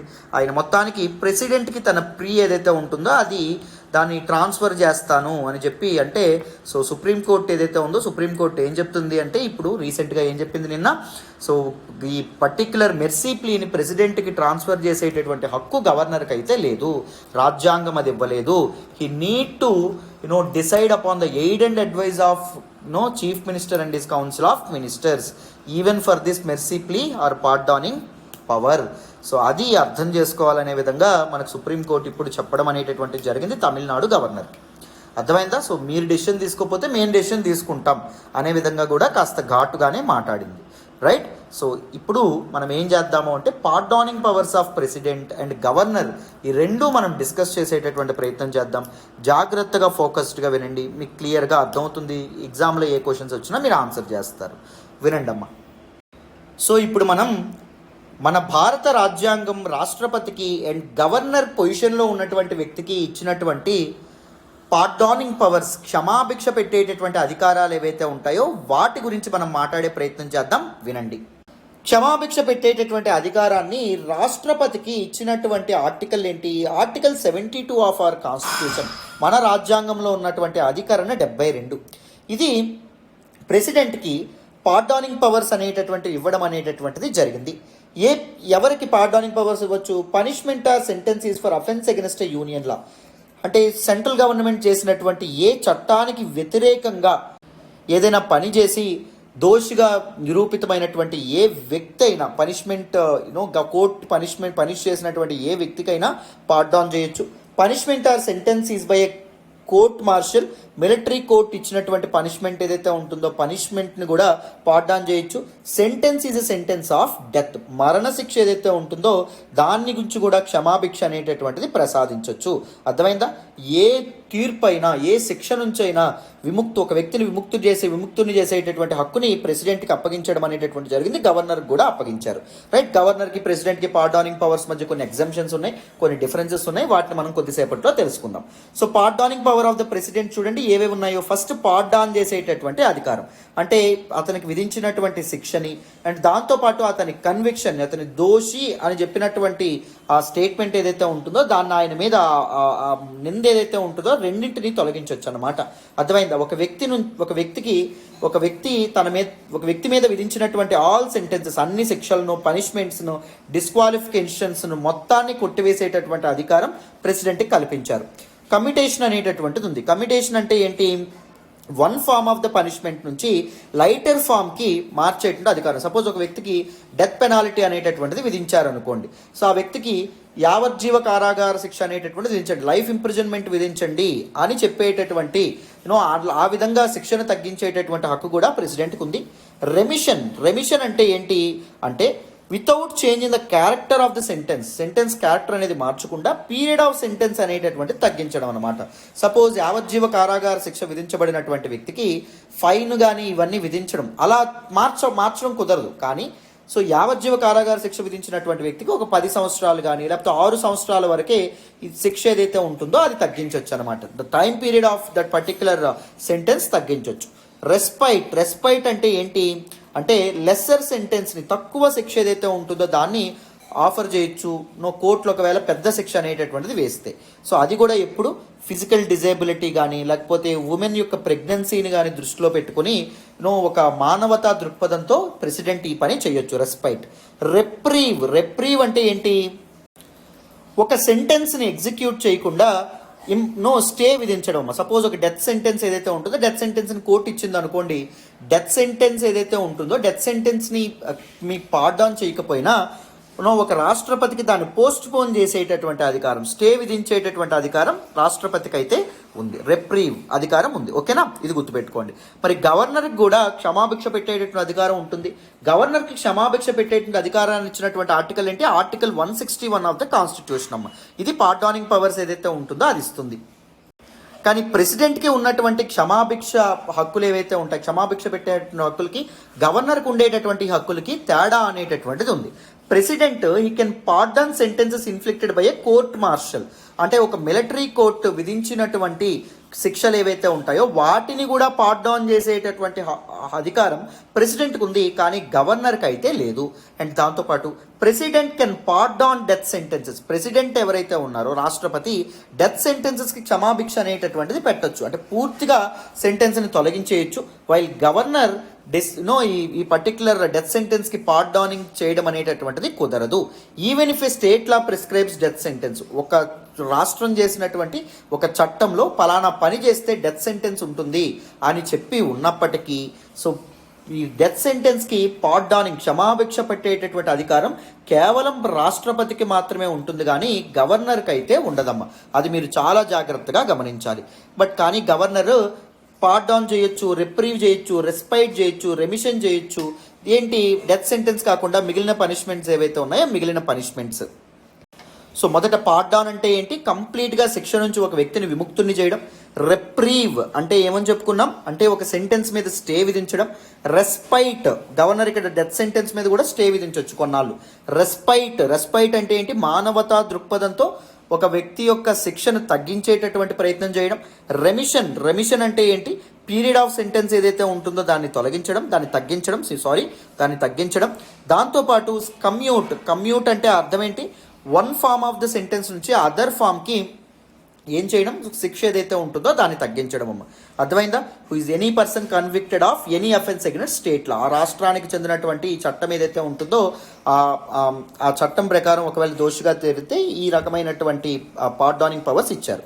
However the governor can suspend, remit or commute a death sentence. గుర్తుపెట్టుకోండి, గవర్నర్ డెత్ సెంటెన్స్కి పార్డోన్ చేయనప్పటికీ, అంటే డెత్ సెంటెన్స్ని పూర్తిగా తొలగించలేనప్పటికీ గవర్నర్ కొంత సమయం సస్పెండ్ చేయొచ్చు, స్టే విధించవచ్చు. రెప్రీవ్ అన్నాం. రెమిట్ అంటే ఏంటి అంటే సెంటెన్స్ ఇదేదైతే ఉంటుందో దాన్ని తగ్గించవచ్చు, పీరియడ్ని తగ్గించవచ్చు. కమ్యూట్ చేయడం అంటే అర్థం ఏంటి అంటే డెత్ సెంటెన్స్ బదులు యావజ్జీవ కారాగార శిక్ష విధించండి అని చెప్పి కూడా చెప్పొచ్చు. అర్థమైందా? ఇది గుర్తుపెట్టుకోండి. బోత్ ప్రెసిడెంట్ అండ్ గవర్నర్ యొక్క pardoning powers they will be subjected to judicial review. అంటే వీళ్ళు వాళ్ళ ఇష్టమైన వాళ్ళకి పార్డౌన్ చేయడం, లేకపోతే ఇష్టం లేనటువంటి వాళ్ళ వైపు ఎంత పాపం జాలి పడేటటువంటి థింగ్ ఉన్నా వాళ్ళ మీద అసలు జాలి చూపించకపోవడం, ఇలాంటివి కావాలనే చేశారు అనుకోండి, అప్పుడు ఏం చేస్తారు, జ్యుడిషియరీ ఏదైతే ఉంటుందో అది ఇన్వాల్వ్ అవ్వడం అనేటటువంటి జరుగుతుంది. Pardoning power of the executive will be subjected to judicial review. ఈ విషయాన్ని సుప్రీంకోర్టే చెప్పడం అనేటటువంటిది జరిగింది. సో వెరీ వెరీ ఇంపార్టెంట్, గుర్తుపెట్టుకోండి. సో సుప్రీంకోర్టు ఆ విషయాన్ని ఎప్పుడు చెప్పింది అంటే Kehar Singh versus union of India case 1989లో supreme court so the pardoning power of the executive is subjected to judicial review అనేటటువంటి మాటని వాడడం అనేటటువంటిది జరిగింది. ఆ విషయం అనేటటువంటిది మీరు గుర్తుపెట్టుకోవాలి, very very important point. So this is all about this particular article. మరి నెక్స్ట్ ఆర్టికల్ మాట్లాడదాం, డీటెయిల్గా డిస్కస్ చేద్దాం, వినాలమ్మా. ఈరోజు హిందూ ఎనాలిసిస్లో మనం మాట్లాడుకునే నెక్స్ట్ ఆర్టికల్ చూడండి అమ్మా. RBI surprises with 40 basis points rate increase amid inflation alarm. Very very important article regarding GS paper 3 నాన్న, ఎకానమీకి సంబంధించినటువంటి ఆర్టికల్. ఈ ఆర్టికల్ని నేను ద హిందూలోని ఢిల్లీ ఎడిషన్లో పేజ్ నెంబర్ 1 నుంచి సెలెక్ట్ చేసుకోవడం అనేటటువంటిది జరిగింది. చాలా ఇంపార్టెంట్ ఆర్టికల్. సో న్యూస్లోకి ఏం రావడం అనేటటువంటిది జరిగింది అంటే రిజర్వ్ బ్యాంక్ ఆఫ్ ఇండియా సడన్గా ఒక of cycle monetary policy committee meeting conduct చేసి ఒక సడన్ అనౌన్స్మెంట్తో ముందుకు రావడం అనేటటువంటిది జరిగింది. ఏంటా అనౌన్స్మెంట్ అంటే రెపో రేట్ని 40 బేసిస్ పాయింట్స్ అనేటటువంటివి పెంచుతున్నాం. మీ అందరికీ తెలుసు 100 బేసిస్ పాయింట్స్ అంటే ఏంటి, 100 బీపీఎస్ అంటే 1% ఇంట్రెస్ట్ అనేటటువంటిది పెంచుతున్నట్టు. 40 బీపీఎస్ అంటే మరి ఎంత అవుతుంది, 0.4% ఇంట్రెస్ట్ రేట్ ఏదైతే ఉంటుందో అది మనకి పెంచడం అనేటటువంటిది జరిగింది. సో ఈ కాంటెక్స్లో మనం రెపో రేట్ అంటే ఏంటి ఇవన్నీ మనం మాట్లాడుకోవాలి, అసలు మానిటరీ పాలసీ కమిటీ అంటే ఏంటి ఇవన్నీ మనం మాట్లాడుకోవాలి. ఇంతకీ ఎందుకు ఇంట్రెస్ట్ రేట్స్ పెంచింది అని చెప్తుంది, అలార్మింగ్ రేట్స్ ఆఫ్ ఇన్ఫ్లేషన్, ద్రవ్యోల్బణం అనేటటువంటిది విపరీతంగా పెరగడం వల్ల, వస్తువుల యొక్క ధరలు అనేటటువంటి విపరీతంగా పెరుగుతూ ఉండడం వల్ల సో ఇప్పుడు అర్జెంటుగా రేట్ కట్స్ అనేటటువంటివి చేయాలి. సో లిక్విడిటీ ఏదైతే ఎకానమీలో ఉందో దాన్ని వెనక్కి లాగాలి అనేటటువంటి ఉద్దేశంతో ఏం చేయడం అనేటటువంటిది జరిగింది. సో ఇంట్రెస్ట్ రేట్స్ అనేటటువంటివి పెంచడం అనేది జరిగిందన్నమాట. అర్థమైందా? ఇన్ఫ్లేషన్ పెరిగితే ఇన్ఫ్లేషన్ అనేటటువంటిది ఒక ఆర్థిక వ్యవస్థకి చాలా నష్టం కలగజేస్తుంది, అవునా కాదా? సో అందుకే ఇన్ఫ్లేషన్ని కంట్రోల్ చేయడం, ఇన్ఫ్లేషన్ టార్గెటింగ్ అనేటటువంటిది చాలా ఇంపార్టెంట్, అవునా కాదా? సో ఇన్ఫ్లేషన్ టార్గెటింగ్ కోసం ఆర్బీఐ ఏం చేస్తుంది అంటే తన మానిటరీ పాలసీతో ముందుకు రావడం అనేటటువంటిది జరుగుతుంది. సో సడన్గా మానిటరీ పాలసీ మీటింగ్ ద్వారా సడన్ అనౌన్స్మెంట్ అనేటటువంటిది చేసి ఇంట్రెస్ట్ రేట్స్ అనేవి పెంచారు. సో ఇంట్రెస్ట్ రేట్స్ పెంచడం వల్ల ఇన్ఫ్లేషన్ ఎలా కట్ అవుతుంది, సో ఏంటి కథ, సో ఇవి మనం తెలుసుకోవాలంటే ముందు మానిటరీ పాలసీ కమిటీ అంటే ఏంటో తెలుసుకోవాలి. దాని గురించి కొన్ని ఇంపార్టెంట్ ఫ్యాక్ట్స్ అండ్ దాంతోపాటు ఇంట్రెస్ట్ రేట్స్ వీటన్నిటి గురించి తెలుసుకునే ప్రయత్నం చేద్దాం, వినండి. రైట్, మానిటరీ పాలసీ అని అర్థం చేసుకునే ముందు what exactly is policy simply mean an important decision. Policy అంటే ఏంటి? Important decision. చూడండి, మానిటరీ పాలసీ అంటే ఏంటో చూద్దాం. It refers to policy of the central bank, అంటే important decision or plan or strategy by the central bank. Central bank of India ఏంటి? Reserve bank of India. అంటే reserve bank of India యొక్క plan, reserve bank of India యొక్క strategy, reserve bank of India యొక్క important decision. ఓకేనా? ఏ మ్యాటర్లో? In matters of interest rates. Bank యొక్క interest rates అనేటటువంటివి ఎలా ఉండాలి? సో వ్యవస్థలో, సిస్టంలో మనీ సప్లై అనేది ఎలా ఉండాలి? Availability of credit, loan availability అనేటటువంటిది ఎంత ఉండాలి? ఇలాంటి వాటిని ఎవరు నిర్ణయిస్తారు? రిజర్వ్ బ్యాంక్ అనేటటువంటిది నిర్ణయిస్తుంది. దేన్ని ఉపయోగించుకొని? మానిటరీ పాలసీని ఉపయోగించుకొని. So it is through the monetary policy. Monetary policy అనేటటువంటి ఆయుధాన్ని ఉపయోగించుకొని రిజర్వ్ బ్యాంక్ ఆఫ్ ఇండియా దేన్ని కంట్రోల్ చేస్తుంది? ఇన్ఫ్లేషన్ని కంట్రోల్ చేయడం అనేటటువంటిది జరుగుతుంది. సో ఇన్ఫ్లేషన్ అనేటటువంటిది మనీ సప్లై మీద డిపెండ్ అవ్వడం అనేటటువంటిది జరుగుతుంది, ద్రవ్యోల్బణం. ఎలా సార్? చెప్పేటటువంటి ప్రయత్నం చేస్తాను, చూడండి, జాగ్రత్తగా వినండి. ప్రజల చేతుల్లో డబ్బులు ఎక్కువగా ఉన్నాయనుకోండి, వస్తువు యొక్క డిమాండ్ అనేటటువంటిది పెరుగుతుంది. ఏ విధంగా పెరుగుతుంది సార్? మాట్లాడుకుందాం. చూడండి, ఇక్కడ సాయిరామ్ సార్ ఉన్నారు, ఇక్కడ శ్రీనివాస్ సార్ ఉన్నారు, ఇక్కడ సురేష్ సార్ ఉన్నారు. సో ముగ్గురికి పెళ్ళయింది అనుకోండి, ముగ్గురికి వైఫ్స్ ఉన్నారు. సో సండే ఫిష్ మార్కెట్ ఏదైతే ఉంటుందో, ఫిష్ మార్కెట్కి వెళ్ళి మీరు ఇది తీసుకురండి, ఫిష్ తీసుకురండి అని చెప్పి మా పిల్లలు మాకు ఏం చెప్పారు? మాకు ఆదేశాలు ఇచ్చారు. నా దగ్గర 1000 రూపాయలు ఉన్నాయి, మన శ్రీనివాస్ సార్ దగ్గర 1500 రూపాయలు ఉన్నాయి, సురేష్ సార్ ఓనర్ కదా, సురేష్ సార్ దగ్గర 2000 రూపాయలు ఉన్నాయి. సో ఇక్కడ చేపలు అమ్మేవాడి దగ్గర ఒకే చేప అనేటటువంటిది ఉంది, ఒకే ఫిష్ అనేటటువంటిది ఉందనుకోండి. ముగ్గురం ఎక్కడికి వెళ్ళాము? ఫిష్ కొనుక్కోవడానికి వెళ్ళాము. ఎందుకు? తప్పకుండా ఫిష్ని తెమ్మన్నారు కాబట్టి. ఫిషే, చికెన్ ఏమొద్దు, ఫిషే మాకు తినాలనిపిస్తుంది, ఫిషే తీసుకురండి అన్నారు కాబట్టి ముగ్గురం వెళ్ళాం. సో ఈ ముగ్గురిని చూసి ఫిష్ వాడు ఫస్ట్ ఎంతండి అంటే మామూలుగా 500 చెప్తాడు. సో ముగ్గురం కావాలనుకుంటున్నాం కాబట్టి, చేప ఒకటే ఉంది కాబట్టి 500 కాదబ్బా 1000 అంటాడు. 1000 అంటే మేమంటాం తప్పకుండా తీసుకెళ్ళాలి ఇంటికి, లేకపోతే ఇంట్లో బ్యాండ్ అవుతుంది. సో ముగ్గురం ఓకే అని చెప్పి అంటాం. సో 1000 కూడా వీళ్ళు రెడీగా ఉన్నారు అంటే 1500 అంటాడు అనమాట. పాపం నా దగ్గర డబ్బులు లేవు కదా. సో నేనేం చేస్తాను? మా ఆవిడకి ఏదో ఒకటి చెప్పి చికెన్ ఏదో పట్టుకెళ్తామని చెప్పి నేను పక్కకి వెళ్ళిపోతాను. ఓకేనా? నెక్స్ట్ శ్రీనివాస్ సార్ 1500 అనగానే వీళ్ళిద్దరూ ఓకే చెప్తారు, శ్రీనివాస్ సార్, సురేష్ సార్. అప్పుడు 1500 కూడా ఓకే అంటున్నారా అంటే 2000 చెప్దాము అని 2000 అంటాడు. 2000 చెప్దామంటే 2000 అంటే ఏం జరుగుతుంది? శ్రీనివాస్ సార్ కూడా వెళ్ళిపోవడం అనేటటువంటిది జరుగుతుంది. అప్పుడు లాస్ట్కి 2000కి ఎవరండి ఓకే చెప్తారు? సురేష్ సారు ఈ ఫిష్ ఏదైతే ఉంటుందో దాన్ని కొనుక్కుంటారు. అంటే మనుషుల జేబుల్లో డబ్బులు అనేటటువంటివి పెరుగుతూ ఉంటే ఈ ఫిష్ యొక్క ప్రైస్ ఏమైంది? పెరుగుతూ ఉండడం అనేటటువంటిది జరిగింది. ఫిష్కి డిమాండ్ అనేది పెరగడం వల్ల ఫిష్ ప్రైస్ అనేటటువంటిది పెరగడం అనేటటువంటిది జరిగింది. అర్థమైందా? సో మనీ సప్లై అనేటటువంటిది సిస్టంలో ఎక్కువగా ఉంటే వస్తువుల యొక్క ధరలు పెరుగుతాయి. వస్తువుల యొక్క ధరలు పెరగడాన్నే మనం ద్రవ్యోల్బణం లేదా ఇన్ఫ్లేషన్ అని చెప్పి అనడం అనేటటువంటిది జరుగుతుంది. So reserve bank of India monetary పాలసీని ఉపయోగించి దేన్నండి కంట్రోల్ చేయాలనుకుంటుంది? ఇన్ఫ్లేషన్ని కంట్రోల్ చేయాలనుకుంటుంది. ఇన్ఫ్లేషన్ని కంట్రోల్ చేయాలంటే దేన్నండి కంట్రోల్ చేయాలి? సింపుల్గా ఇండైరెక్ట్గా దేన్ని కంట్రోల్ చేస్తుంది? మనీ సప్లైని కంట్రోల్ చేయడం అనేటటువంటిది జరుగుతుంది. క్లారిటీ వచ్చిందని అనుకుంటున్నాను. అయితే ఆర్బీఐ ఏదైతే ఉంటుందో reserve bank of India, it uses various monetary policy instruments. Repo rate అని, రివర్స్ రెపో రేట్ అని, స్టాట్యూటరీ లిక్విడిటీ రేషియో అని, లేకపోతే క్యాష్ రిజర్వ్ రేషియో అని, ఇలాంటి చాలా వీటన్నింటి మానిటరీ పాలసీ ఇన్స్ట్రుమెంట్స్ అంటాం. ఇలాంటి వాటిని ఉపయోగించి సో సిస్టంలో మనీ సప్లైని కంట్రోల్ చేస్తూ తద్వారా ఇన్ఫ్లేషన్ని కూడా కంట్రోల్ చేయడం అనేటటువంటిది జరుగుతుంది. సో మానిటరీ పాలసీ ఎదుట ఒక లక్ష్యం ఉంటుంది, దాన్ని ఇన్ఫ్లేషన్ కంట్రోల్ చేయాల్సినటువంటి లక్ష్యం. దాన్ని మనం ఏమంటాము అంటే ఇన్ఫ్లేషన్ టార్గెటింగ్ అంటాం అనమాట. అర్థమైందా? ప్రతి 5 సంవత్సరాలకు ఒకసారి ఇన్ఫ్లేషన్ టార్గెటింగ్ని రివైజ్ చేయడం అనేటటువంటిది జరుగుతుంది. సో ఇప్పుడు ఇన్ఫ్లేషన్ టార్గెటింగ్ అనేటటువంటిది ఎంత ఉంది? 4 ± 2 ఉండడం అనేటటువంటిది జరిగింది. అంటే 2 to 6% మాత్రమే ఉండాలి. ఈ బ్యాండ్ మధ్యలోనే ఇన్ఫ్లేషన్ అనేది పెరగాలి. అంటే ఈ సంవత్సరం 100 రూపాయలు అనేటటువంటిది ఒక వస్తువు ఉంటే నెక్స్ట్ సంవత్సరం ఆ వస్తువు ధర 102 నుంచి 106 రూపాయలే ఉండాలి, కానీ ఎక్కువ పెరగకూడదు అనమాట. ఇన్ఫ్లేషన్ అనేటటువంటిది ఈ మధ్యలో ఉండాలి. సో ఇన్ఫ్లేషన్ ఆ విధంగా ఉంచేందుకు మానిటరీ పాలసీ ఆ విధంగా నిర్ణయాలు తీసుకోవడం అనేటటువంటిది జరుగుతుంది. By changing these repo rate, reverse repo rate, statutory liquidity ratio, cash reserve ratio etcetera. అర్థమైందా? సో మానిటరీ పాలసీ ఇన్స్ట్రుమెంట్స్ గురించి సురేష్ సార్ ఆల్రెడీ ఒక వీడియో చేస్తున్నారు.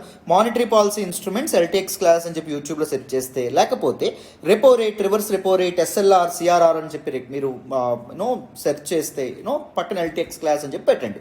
అప్పుడు సురేష్ సార్ చేసిన ఒక వీడియో వస్తుంది, మీకు చాలా చక్కగా చెప్పారు, అరటిపండు వచ్చినట్టు చక్కగా నేర్చేసుకోండి ఆ వీడియో చూసి. ఓకేనా? చూడండి. అయితే in short, in a nutshell, monetary policy అంటే ఏంటి? It refers to the use of monetary instruments like repo rate, reverse repo rate, SLR, CRR వీటన్నిటిని ఉపయోగించుకొని under the control of central bank ఆధ్వర్యంలో to regulate magnitude such as interest rate, bank interest రేట్లు, money supply, availability of credit, with a view to achieving the ultimate objective of economic policy. అల్టిమేట్గా ఎటువంటి టార్గెట్ని reach అవ్వాలనుకుంటున్నారో దాన్ని reach అవ్వడానికి monetary policy ఇన్స్ట్రుమెంట్స్ని ఉపయోగించుకోవడాన్ని ఏమంటాము? Monetary policy అని చెప్పి అనడం అనేటటువంటి జరుగుతుంది. మెయిన్ గోల్ ఏంటి? మానిటరీ పాలసీ యొక్క గోల్ మెయింటైన్ ప్రైస్ స్టెబిలిటీ, ధరలు అనేటటువంటివి నియంత్రించబడాలి, ధరలు అనేటటువంటివి నియంత్రణలో ఉండాలి, స్టేబుల్గా ఉండడం అనేది జరగాలి. దాంతోపాటు గ్రోత్ అనేటటువంటిది కూడా అచీవ్ చేయగలగాలి. ప్రైస్ స్టెబిలిటీ, ప్రైసెస్ అనేవి విపరీతంగా పెరిగిపోయినాయి అనుకోండి, సామాన్యుడు నడ్డి విరిగిపోతుంది, అవునా కదా? సామాన్యుడు కొనగలడా? వస్తువుల్ని కొనలేడు. ప్రైసెస్ తగ్గిపోయాయి అనుకోండి, ఒకవేళ ఏం జరుగుతుంది?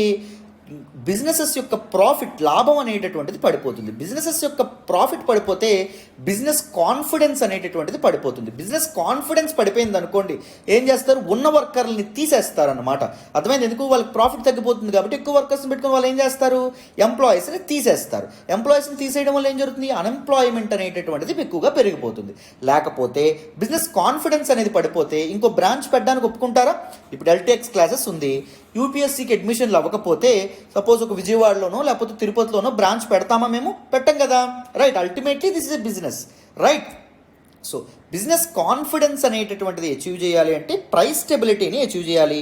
దాంతోపాటు గ్రోత్, ట్విన్ ఆబ్జెక్టివ్స్తో మానిటరీ పాలసీ ఏదైతే ఉంటుందో దీన్ని ఏర్పాటు చేస్తారు, right?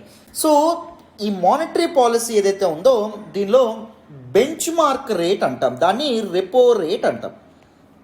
Monetary policy repo rate ఏదైతే ఉంటుందో దీన్ని నిర్ణయించడం ద్వారా బ్యాంక్ యొక్క ఇంట్రెస్ట్ రేట్లు నిర్ణయిస్తూ తద్వారా మనీ సప్లై ఏదైతే ఉంటుందో దాన్ని రెగ్యులేట్ చేస్తుంది.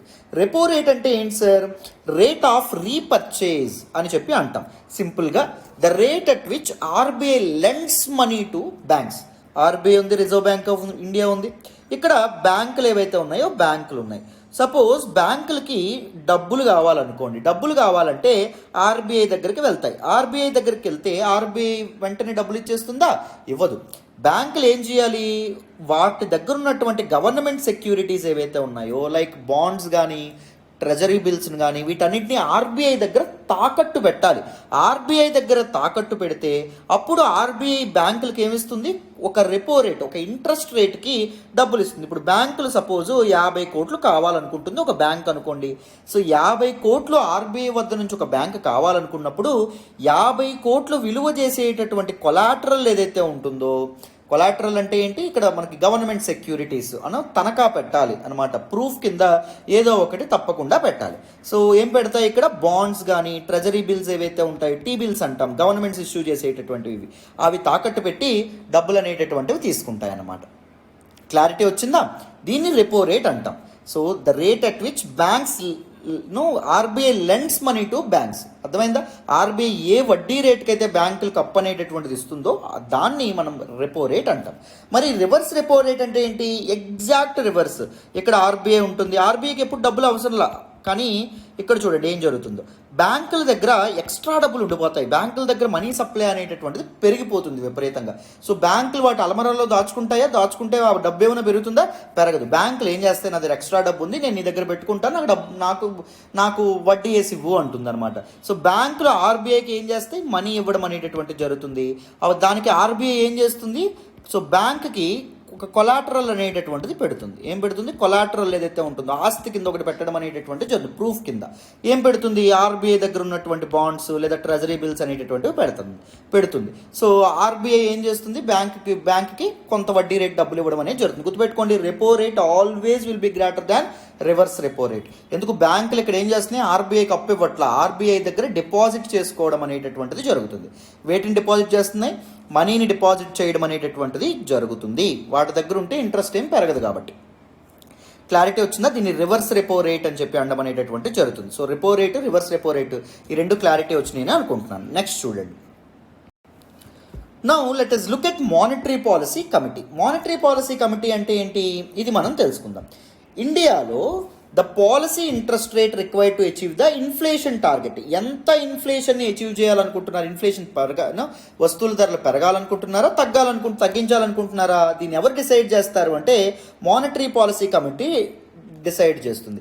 ఇన్ఫ్లేషన్ టార్గెటింగ్ కోసం, అంటే ఇన్ఫ్లేషన్ 2 to 6% మధ్యలో ఉంచడానికి పాలసీ రేట్స్ ఎలా ఉంటే మంచిది అనేటటువంటి నిర్ణయాన్ని, అంటే ఇంట్రెస్ట్ రేట్స్, రెపో రేట్ ఎంత ఉండాలి, రివర్స్ రెపో రేట్ ఎంత ఉండాలి, స్టాట్యూటరీ లిక్విడిటీ రేషియో ఎంత ఉండాలి, క్యాష్ రిజర్వ్ రేషియో ఎంత ఉండాలి, ఇవన్నీ ఎలా ఉండాలని చెప్పి ఎవరు నిర్ణయిస్తారు? మానిటరీ పాలసీ కమిటీ నిర్ణయిస్తుంది.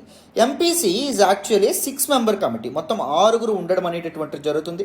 So it is actually constituted by the central government. Central government దీన్ని కన్స్టిట్యూట్ చేస్తుంది, దీన్ని నియమించడం అనేది జరుగుతుంది.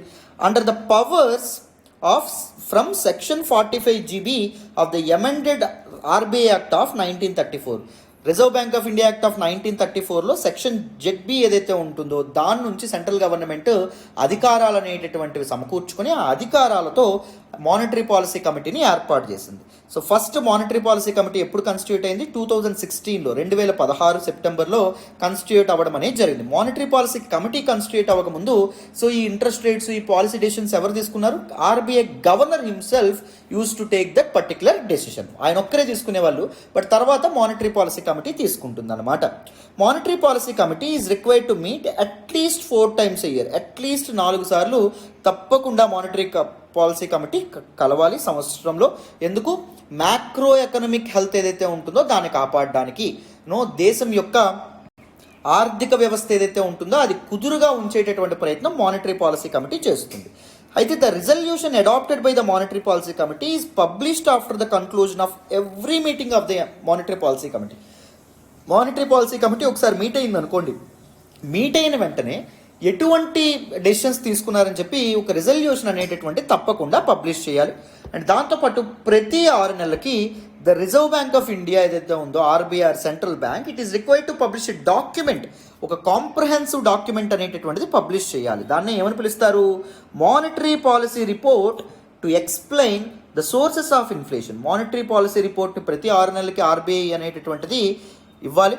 దానిలో ఏంటి మెన్షన్ చేయాలి? సోర్సెస్ ఆఫ్ ఇన్ఫ్లేషన్, అసలు ధరలు అనేవి ఎందుకు పెరుగుతున్నాయి, ఈ ద్రవ్యోల్బణానికి కారణం ఏంటి అది చెప్పాలి. అండ్ దాంతోపాటు the forecast of inflation for 6 to 18 months ahead.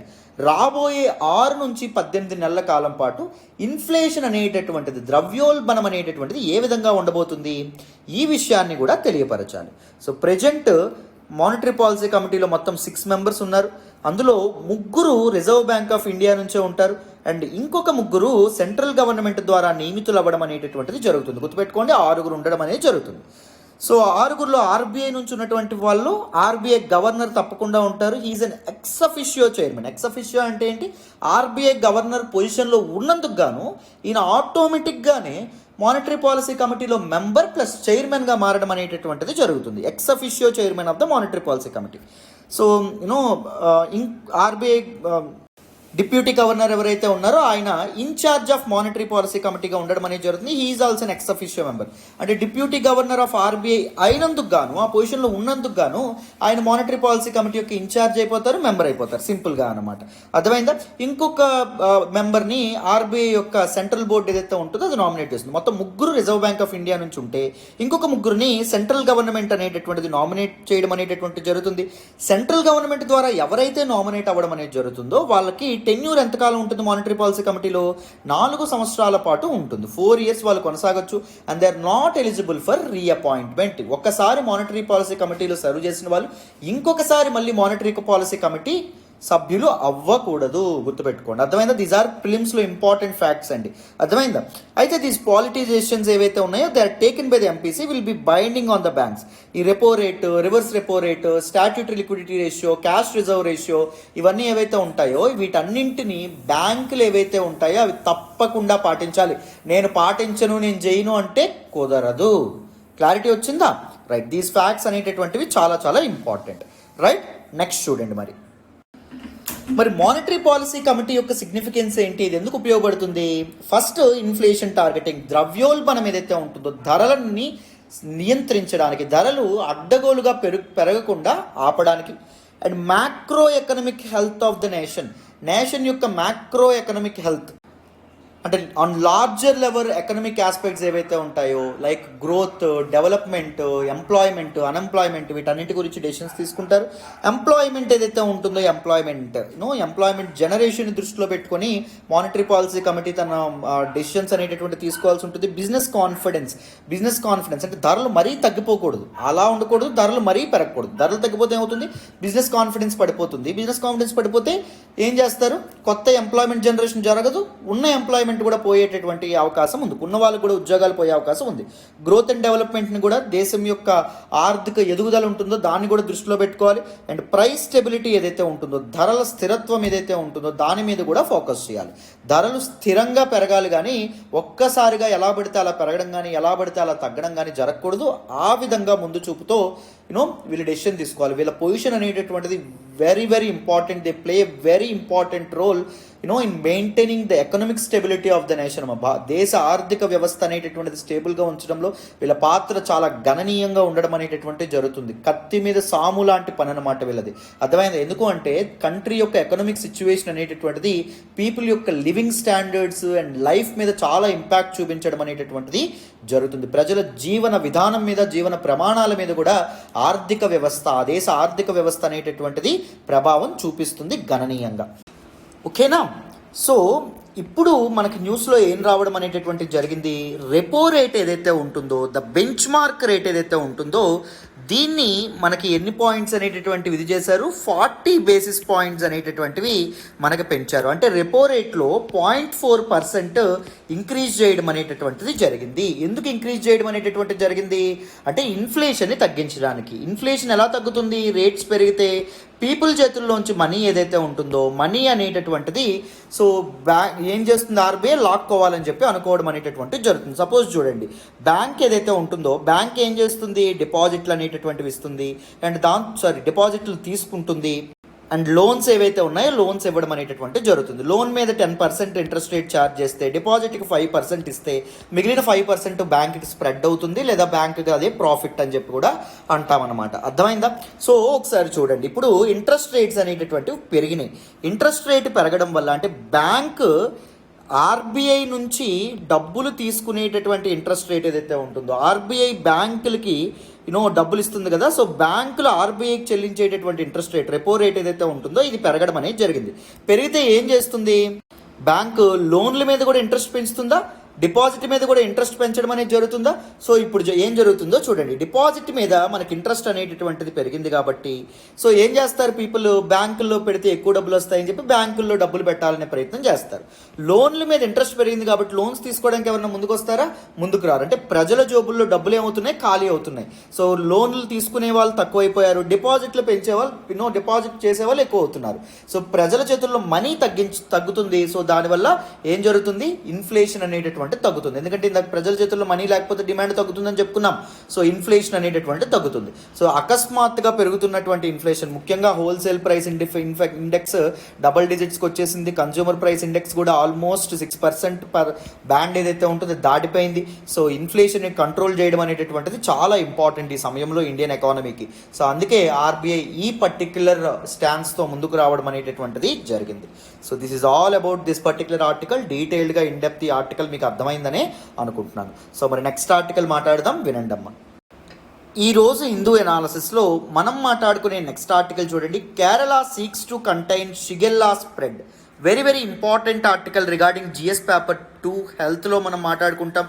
And దాంతోపాటు జిఎస్ పేపర్ 3 సైన్స్ అండ్ టెక్నాలజీలో కూడా మనం మాట్లాడుకోవడం అనేటటువంటిది జరుగుతుంది. సో కేరళలోని కసార్గఢ్లో దిస్ పర్టిక్యులర్ షిగెల్లా అనేటటువంటి డిసీజ్ ఏదైతే ఉంటుందో అది తీవ్రంగా స్ప్రెడ్ అవ్వడం అనేటటువంటిది జరుగుతుందంట. అది మనకి న్యూస్లోకి రావడం అనేటటువంటిది జరిగింది. ఈ కాంటెక్స్ట్లో వాట్ ఎగ్జాక్ట్లీ షిగెల్లా, ఇది మనకి ప్రిలిమ్స్కి ఇంపార్టెంట్. ఈ డిసీజ్ గురించి కొన్ని ఇంపార్టెంట్ ఫ్యాక్ట్స్ ఏవైతే ఉంటాయో వాటిని మనం తెలుసుకునే ప్రయత్నం చేద్దాం, వినండి. So let us look at some facts about this particular disease, that is Shigella. Shigella, this disease is also called shigellosis అనేటటువంటి పేరుతో కూడా దీన్ని పిలవడం అనేటటువంటిది జరుగుతుంది. It is actually an intestinal infection, అంటే ఇంటెస్టైన్కి ఇన్ఫెక్ట్ చేసేటటువంటి ఒక డిసీజ్ అనమాట. అర్థమైందా? Very very important. It is actually a bacterial disease, అంటే it is caused by a bacteria. ఏ బ్యాక్టీరియా దీన్ని కాజ్ చేస్తుంది? డయేరియాని ఏ బ్యాక్టీరియా అయితే కాజ్ చేస్తుందో అదే బ్యాక్టీరియా దీన్ని కాజ్ చేయడం అనేటటువంటిది జరుగుతుంది. ఇట్ ఈజ్ ఎస్పెషల్లీ ఎవరిని అటాక్ చేస్తుంది అంటే వల్నరబుల్ పీపుల్ ఎవరు అంటే ఈ డిసీజ్ ఎక్కువగా చిల్డ్రన్, పిల్లలు ఎవరైతే ఉంటారో వాళ్ళకి ఎక్కువగా ఇది చేయడం అనేటటువంటిది జరుగుతుంది. It is actually prevalent in African countries and దాంతోపాటు సౌత్ ఏషియన్ కంట్రీస్ ఏవైతే ఉంటాయో అక్కడ ఉండేటటువంటి పిల్లల్ని ఎక్కువగా ఇంపాక్ట్ చేయడం అనేటటువంటిది జరుగుతుంది. And this is a lethal bacteria, ప్రాణాంతకమైనటువంటిది. సో ప్రాణం పోయేటటువంటి ప్రమాదం కూడా ఉండడం అనేటటువంటిది జరిగింది. అండ్ ఇది ఎలా వెళ్తుంది బాడీలోకి? త్రూ ఇంజెక్షన్, ఫుడ్ ద్వారా కానీ వాటర్ ద్వారా కానీ ఇది బాడీలోకి వెళ్ళడం అనేటటువంటిది జరుగుతుంది. Very very important. And it causes severe inflammation అండి, అంటే కడుపు అనేటటువంటిది విపరీతంగా మండడం అనేటటువంటిది జరుగుతుంది. And it causes damage to cells. So intestinal cells ఏవైతే ఉంటాయో వాటికి సివియర్ డ్యామేజ్ అనేటటువంటిది కూడా ఇవి కలగజేయడం అనేటటువంటిది జరుగుతుంది. Only a small number of bacterial number కూడా ఒక పర్సన్ని చంపేసేటటువంటి ప్రమాదం కూడా ఉందంట. మరి what are some symptoms? So this particular disease ఏదైతే ఉందో, డిసీజ్ అనేటటువంటిది వస్తే ఎలాంటి లక్షణాలు అనేటటువంటివి కనిపించడం అనేటటువంటిది జరుగుతుంది చూడండి. డయేరియా ఏదైతే ఉంటుందో డయేరియా రావడం అనేటటువంటిది జరుగుతుంది. బాడీ పెయిన్స్ ఏవైతే ఉంటాయో బాడీ పెయిన్స్ కూడా రావడం అనేటటువంటిది జరుగుతుంది. అండ్ దాంతోపాటు స్టమక్ పెయిన్ ఏదైతే ఉంటుందో, పొట్ట విపరీతమైనటువంటి పెయిన్ పొట్ట నొప్పితో కొంతమంది ఆత్మహత్యలు చేసుకుంటారు అంటారు, తెలుసా మీకు? సో అలాంటి పెయిన్ అనేటటువంటిది రావడం అనేది జరుగుతుంది. అండ్ దాంతోపాటు ఫీవర్, జ్వరం అనేటటువంటిది వస్తుంది. వామిటింగ్ ఏదైతే ఉంటుందో వామిటింగ్ సెన్సేషన్స్ లాంటివి కూడా రావడం అనేటటువంటిది జరుగుతుంది. అర్థమైందా? So these are some important symptoms of this bacterial infection. So మరి how can we prevent this particular disease? This particular bacterial డిసీజ్ని ఎలా ప్రివెంట్ చేయొచ్చో ఒకసారి చూడండి. సో ఇంపార్టెంట్ ప్రివెన్షన్ ఏంటంటే వాషింగ్ హ్యాండ్స్ అమ్మ. సోప్తో విరివిగా హ్యాండ్స్ అనేటటువంటివి వాష్ చేయాలి. ముఖ్యంగా పిల్లల యొక్క డైపర్లు మార్చిన తర్వాత అండ్ ఈ ఫుడ్ అనేటటువంటి ప్రిపేర్ చేసే ముందు కానీ ఫుడ్ వడ్డించే ముందు కానీ హ్యాండ్స్ అనేటటువంటి వాష్ చేసుకోవాలి. అండ్ దాంతోపాటు స్విమ్మింగ్ పూల్స్లో స్విమ్మింగ్ చేసేటప్పుడు వాటర్ని స్వాలో చేయకుండా ఉండాలి. స్విమ్మింగ్ పూల్స్లో స్విమ్మింగ్ చేసేటప్పుడు వాటర్ని స్వాలో చేయకుండా ఉండాలి. అండ్ దాంతోపాటు we need to avoid contaminated food. So contaminated food, పాడైపోయినటువంటి ఫుడ్, స్ట్రీట్ ఫుడ్స్, అన్హైజెనిక్ కండిషన్స్లో వండినటువంటి ఫుడ్ ఏదైతే ఉంటుందో వాటిని అవాయిడ్ చేయాలి. అండ్ దాంతోపాటు డ్రింకింగ్ బాయిల్డ్ వాటర్ ఏదైతే ఉంటుందో దాన్ని తాగాలి. These are some preventive methods. అర్థమైందా? సో మీకు ప్రిలిమ్స్కి ఇంపార్టెంట్ పాయింట్ వీటన్నింటిలో కూడా గుర్తుపెట్టుకోండి. This is a bacterial disease and it affects intestine. ఇది మీరు గుర్తుపెట్టుకోవాలి. And another important fact, shigellosis అనేటటువంటి ఇది కూడా ఉండడం అనేటటువంటిది జరుగుతుంది. డయేరియా ఈజ్ పేరు కూడా ఉంది. Diarrhoea is one of the very important symptom of this particular infection. So these aspects అనేటటువంటి మీరు తప్పకుండా గుర్తు పెట్టుకోవాలి. రైట్? సో మరి ఈ ఆర్టికల్ కూడా అర్థమైందని అనుకుంటున్నాను. మరి నెక్స్ట్ ఆర్టికల్ మాట్లాడదాం, వినండి. ఈరోజు హిందూ ఎనాలసిస్లో మనం మాట్లాడుకునే నెక్స్ట్ ఆర్టికల్ చూడండి. Narendra Modi holds bilateral talks with Nordic countries. Very very important article regarding GS paper 2 నాన్న. ఇంటర్నేషనల్ రిలేషన్స్కి సంబంధించినటువంటి ఆర్టికల్. ఈ ఆర్టికల్ని నేను ద హిందూలోని ఢిల్లీ ఎడిషన్లో పేజ్ నెంబర్ 11 నుంచి సెలెక్ట్ చేసుకోవడం అనేటటువంటిది జరిగింది. చాలా ఇంపార్టెంట్ ఆర్టికల్. సో మన ప్రైమ్ మినిస్టర్, ప్రధానమంత్రి అయినటువంటి నరేంద్ర మోడీ గారు వేరియస్ యూరోపియన్ కంట్రీస్ యొక్క అధినేతలు ఎవరైతే ఉంటారో వాళ్ళతో డిస్కషన్స్ అనేటటువంటివి చేయడం అనేది జరిగింది. బయలేటరల్ టాక్స్లో పార్టిసిపేట్ చేయడం అనేటటువంటిది జరిగింది. Especially the prime minister of our India Narendra Modi garu he met the leaders of nordic countries అమ్మ. నార్డిక్ కంట్రీస్ యొక్క లీడర్స్ని ఈయన కలిసి వివిధ రకాలైనటువంటి చర్చలు జరపడం అనేటటువంటిది జరిగింది. What are the nordic countries? Denmark, Norway, ప్రిలిమ్స్కి ఇంపార్టెంట్, స్వీడన్, ఐస్లాండ్ అండ్ దాంతోపాటు ఫిన్లాండ్. ఈ నార్డిక్ కంట్రీస్ ఏవైతే ఉంటాయో వీటి యొక్క అధినేతలతో డిస్కస్ చేయడం అనేటటువంటి జరిగింది. So as part of India nordic second India nordic summit which is happening in Copenhagen. So ఈ టాక్స్ ఏవైతే ఉంటాయో వాటిలో ఎలాంటి విషయాలు డిస్కస్ చేయడం అనేటటువంటిది జరిగింది అంటే మల్టీ సెక్టోరల్ కోఆపరేషన్, అంటే డిఫరెంట్ సెక్టార్స్లో ఎలా కోఆపరేట్ చేసుకోవచ్చు, ఎలా కొలాబరేట్ అవ్వచ్చు అనేటటువంటి విషయాలను డిస్కస్ చేయడం అనేటటువంటిది జరిగింది. అండ్ దాంతోపాటు they also spoke about blue economy, how the ocean resources ద్వారా పీపుల్ యొక్క లైవ్లీహుడ్స్ని, ఎకనామిక్ రిసోర్సెస్ని, దేశాల యొక్క ఎకానమీని ఎలాగ మనం అభివృద్ధి పరచొచ్చు. సో ఆ విషయంగా మాట్లాడారు. Clean energy and green energy initiatives ఏవైతే ఉంటాయో వాటి గురించి కూడా డిస్కస్ చేయడం అనేటటువంటిది జరిగింది. Space sector and health care ఏవైతే ఉన్నాయో వాటి గురించి కూడా prime minister Narendra Modi and Nordic leaders ఎవరైతే ఉంటారో వాళ్ళు డిస్కస్ చేయడం అనేటటువంటిది జరిగింది. సో స్ట్రాంగర్ ఇండియా నార్డిక్ టైస్ అనేటటువంటివి it leverage a huge potential to achieve and contribute to global prosperity. So మనం పెరుగుతూ అంటే ఇండియా అండ్ దాంతోపాటు దీస్ నార్డిక్ కంట్రీస్ కొలాబరేషన్ అవ్వడం వల్ల ఈ దేశాలు పెరగడమే కాదు, అభివృద్ధి చెందడమే కాదు, ప్రపంచానికి కూడా నిజంగా మార్గనిర్దేశకం చేసే శక్తులుగా ఇవి అవతరించవచ్చు అనే విధంగా మనకు నరేంద్ర మోడీ గారు మాట్లాడడం అనేటటువంటిది జరిగింది. ముఖ్యంగా నార్వే ఏదైతే ఉందో Norway plays a key role in recently announced Arctic policy. India రీసెంట్గా ఆర్కిటిక్ పాలసీ అనేటటువంటిది మనం అనౌన్స్ చేసాం కదా. సో దానికి నార్వే అనేటటువంటిది కీ రోల్ ప్లే చేస్తుంది since it is close to Arctic circle. అర్థమైందా? సో అది మనకి ఇక్కడ చెప్పడం అనేది జరిగింది. ఆర్కిటిక్ పాలసీ గురించి ఎవరికైనా తెలియకపోతే ఆర్కిటిక్ పాలసీ LTX క్లాస్ అని చెప్పి సెర్చ్ చేయండి.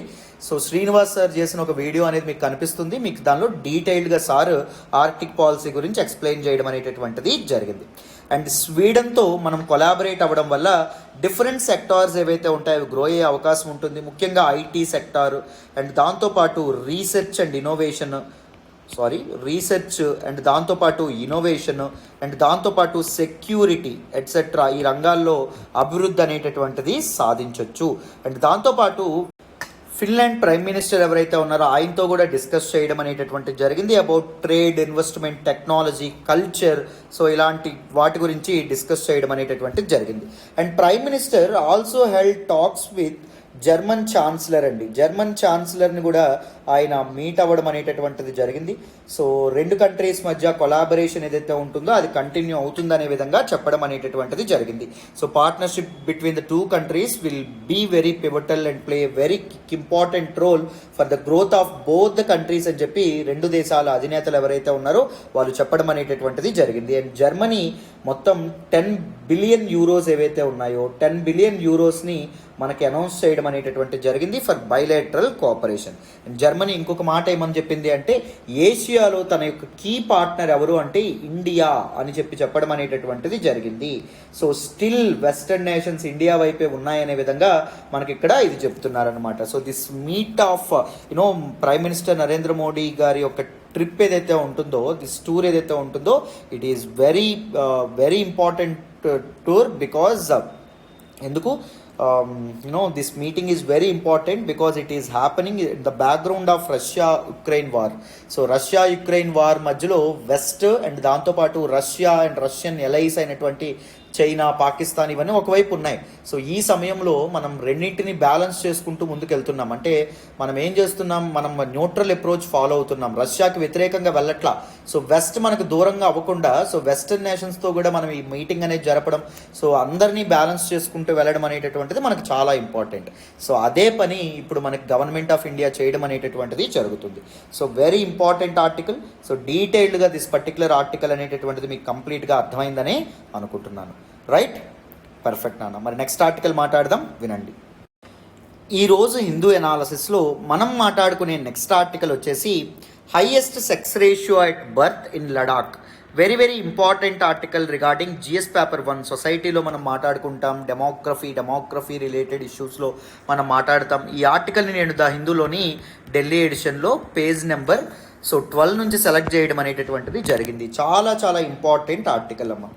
సో రీసెంట్గా 2020 ఇయర్కి గాను sex ratio at birth report అనేటటువంటిది రావడం అనేది జరిగింది, డేటా రిలీజ్ అవ్వడం అనేటటువంటిది జరిగింది. సో ఇంతకీ first sex ratio at birth అంటే అర్థం ఏంటి? Sex ratio at birth is actually the number of females per 1000 males.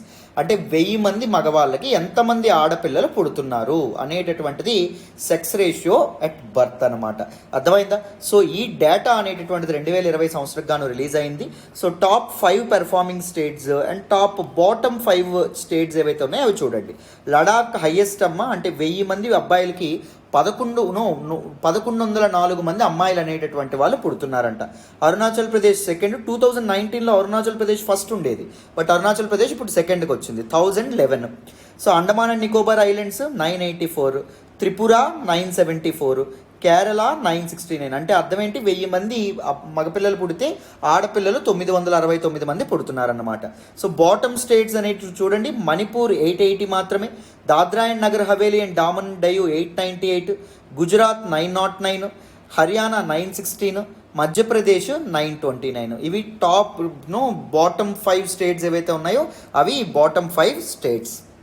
Highest sex ratio at birth మనకి లడాక్లో రిపోర్ట్ అవ్వడం అనేటటువంటిది జరిగింది, Ladakh union టెరిటరీలో. Very very very important. వెరాజ్ 2019 చూడండి, ఫస్ట్ అరుణాచల్ ప్రదేశ్ ఉంది, followed by Nagaland, Mizoram and Andaman and Nicobar islands. ఇక్కడ హైయెస్ట్ సెక్స్ రేషియో అనేటటువంటిది sex ratio at birth ఉండడం అనేటటువంటిది జరిగింది. Lowest Gujarat, Assam, Madhya Pradesh and Jammu and Kashmir ఉండడం అనేటటువంటిది జరిగింది.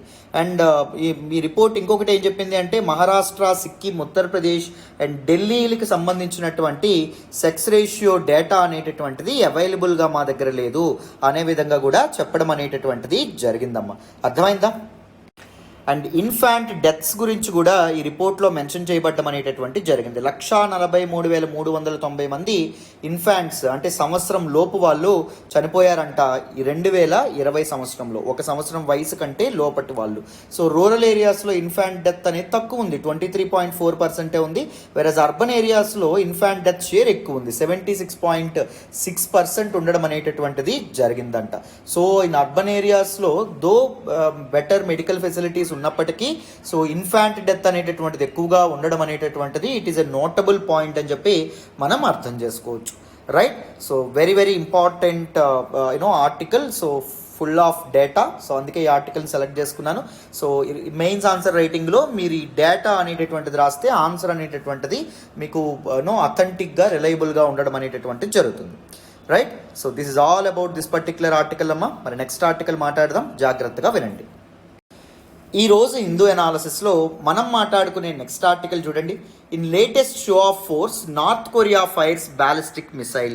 Very very important article regarding GS paper 2 అండి. ఇంటర్నేషనల్ రిలేషన్స్కి, ఇంటర్నేషనల్ ఇష్యూస్కి సంబంధించినటువంటి ఆర్టికల్. ఈ ఆర్టికల్ని నేను ద హిందూలోని ఢిల్లీ ఎడిషన్లో పేజ్ నెంబర్ 13 నుంచి సెలెక్ట్ చేసుకోవడం అనేటటువంటిది జరిగింది. చాలా important article. So north Korea, మామూలుగా ఇలాంటి కంట్రీస్ని రోగ్ కంట్రీస్ అంటాం. అంటే ఇంటర్నేషనల్ ట్రీటీస్ని కానీ లేకపోతే ఇలాంటి వాటిని అన్నింటినీ ఏంటి పట్టించుకోకుండా వాళ్ళకి నచ్చినట్టు ప్రవర్తించడం అనేటటువంటిది జరుగుతుంది. So this particular north Korea ఏదైతే ఉందో ఇది ఒక బ్యాలిస్టిక్ మిసైల్ని ఫైర్ చేయడం అనేటటువంటిది జరిగిందంట ఇప్పుడు వెన్స్డే. సో సరిగ్గా వారం క్రితం నార్త్ కొరియన్ లీడర్ ఎవరైతే ఉన్నారో ఆయన ఏం ప్రకటించడం అనేటటువంటి జరిగింది, మా దేశం యొక్క న్యూక్లియర్ ఆర్సెనల్ని మేము స్ట్రెంథన్ చేస్తున్నాం, మేము బూస్ట్ చేస్తున్నాం అని చెప్పి ప్రకటించారు. ప్రకటించినటువంటి సరిగ్గా 1 వీక్ లోపే ఒక బ్యాలిస్టిక్ మిసైల్ ఏదైతే ఉంటుందో దాన్ని ప్రయోగించడం అనేటటువంటిది జరిగిందంట, న్యూక్లియర్ మిసైల్ని. సో సిన్స్ జాన్వరి 2022 అంటే ఈ సంవత్సరంలో ఏకంగా 14 న్యూక్లియర్ వెపన్స్ ఏవైతే ఉంటాయో వాటిని ప్రయోగించడం అనేటటువంటిది జరిగిందంట. ఈ 14 న్యూక్లియర్ వెపన్స్లో 1 ఇంటర్ కాంటినెంటల్ బ్యాలిస్టిక్ మిసైల్ కూడా ఉండడం అనేటటువంటిది జరిగిందంట.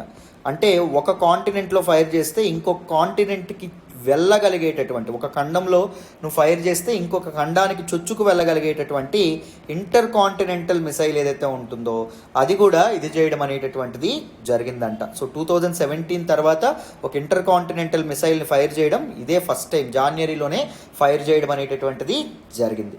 సో సౌత్ కొరియా ఏదైతే ఉంటుందో which is staunch opponent of this particular North Korea. So South Korea ఏం చెప్పింది అంటే it is a blatant violation of United Nation Security Council resolution.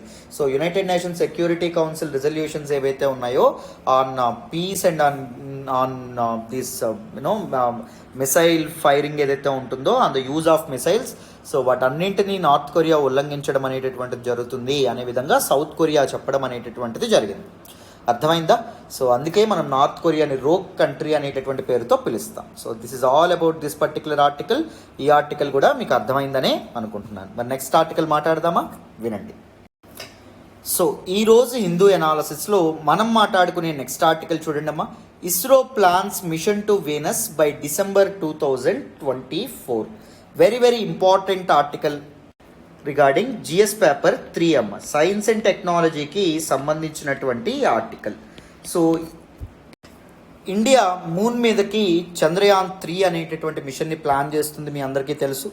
So అలాగే మార్స్ మీదకి కూడా మిషన్స్ అనేటటువంటివి ప్లాన్ చేస్తుంది. దాని తర్వాత వీనస్ ఏదైతే ఉంటుందో which is the hottest planet in the solar system, వీనస్ని ఆర్బిట్ చేయడానికి, వీనస్ చుట్టూ తిరిగి వీనస్ సర్ఫేస్లో ఏముండడం అనేటటువంటిది జరిగింది. అండ్ దాంతోపాటు వీనస్ యొక్క వాతావరణంలో ఉన్నటువంటి సల్ఫ్యూరిక్ యాసిడ్ క్లౌడ్స్ ఏవైతే ఉంటాయో, సల్ఫ్యూరిక్ యాసిడ్తో ఉన్నటువంటి మేఘాలు ఉంటాయి వీనస్ చుట్టూ అల్లుకొని. సో వాటి వెనక ఉన్నటువంటి రహస్యాలను తెలుసుకోవడానికి సో ఇస్రో, మన Indian space research institute, so ఒక మిషన్తో ముందుకు వస్తుంది అని చెప్పి ఇస్రో చైర్మన్ ఎస్ సోమనాథ్ ప్రకటించడం అనేటటువంటిది జరిగిందాం. అర్థమైందా? సో ఇది మనకు న్యూస్లోకి రావడం అనేటటువంటిది జరిగింది. జస్ట్ ప్రిలిమ్స్కి ఇంపార్టెంట్ అనే విధంగా నేను చెప్పాను. So Venus is the hottest planet in solar system, గుర్తుపెట్టుకోండి. ఓకేనా? చాలా important. So this is all about this particular article and this is all about today's the Hindu analysis. మళ్ళీ రేపటి హిందూ అనాలిసిస్లో కలుద్దాం. సో ప్రతిరోజు హిందూ అనాలిసిస్ ఫాలో అవుతుండండి, మీరు చాలా విషయాలు అయితే మీరు నేర్చుకుంటారు. And thank you so much for all the support and all the love so far. Thank you so much. So మళ్ళీ నెక్స్ట్ హిందూ అనాలిసిస్లో కలుద్దాం. బాయ్ నాన్న.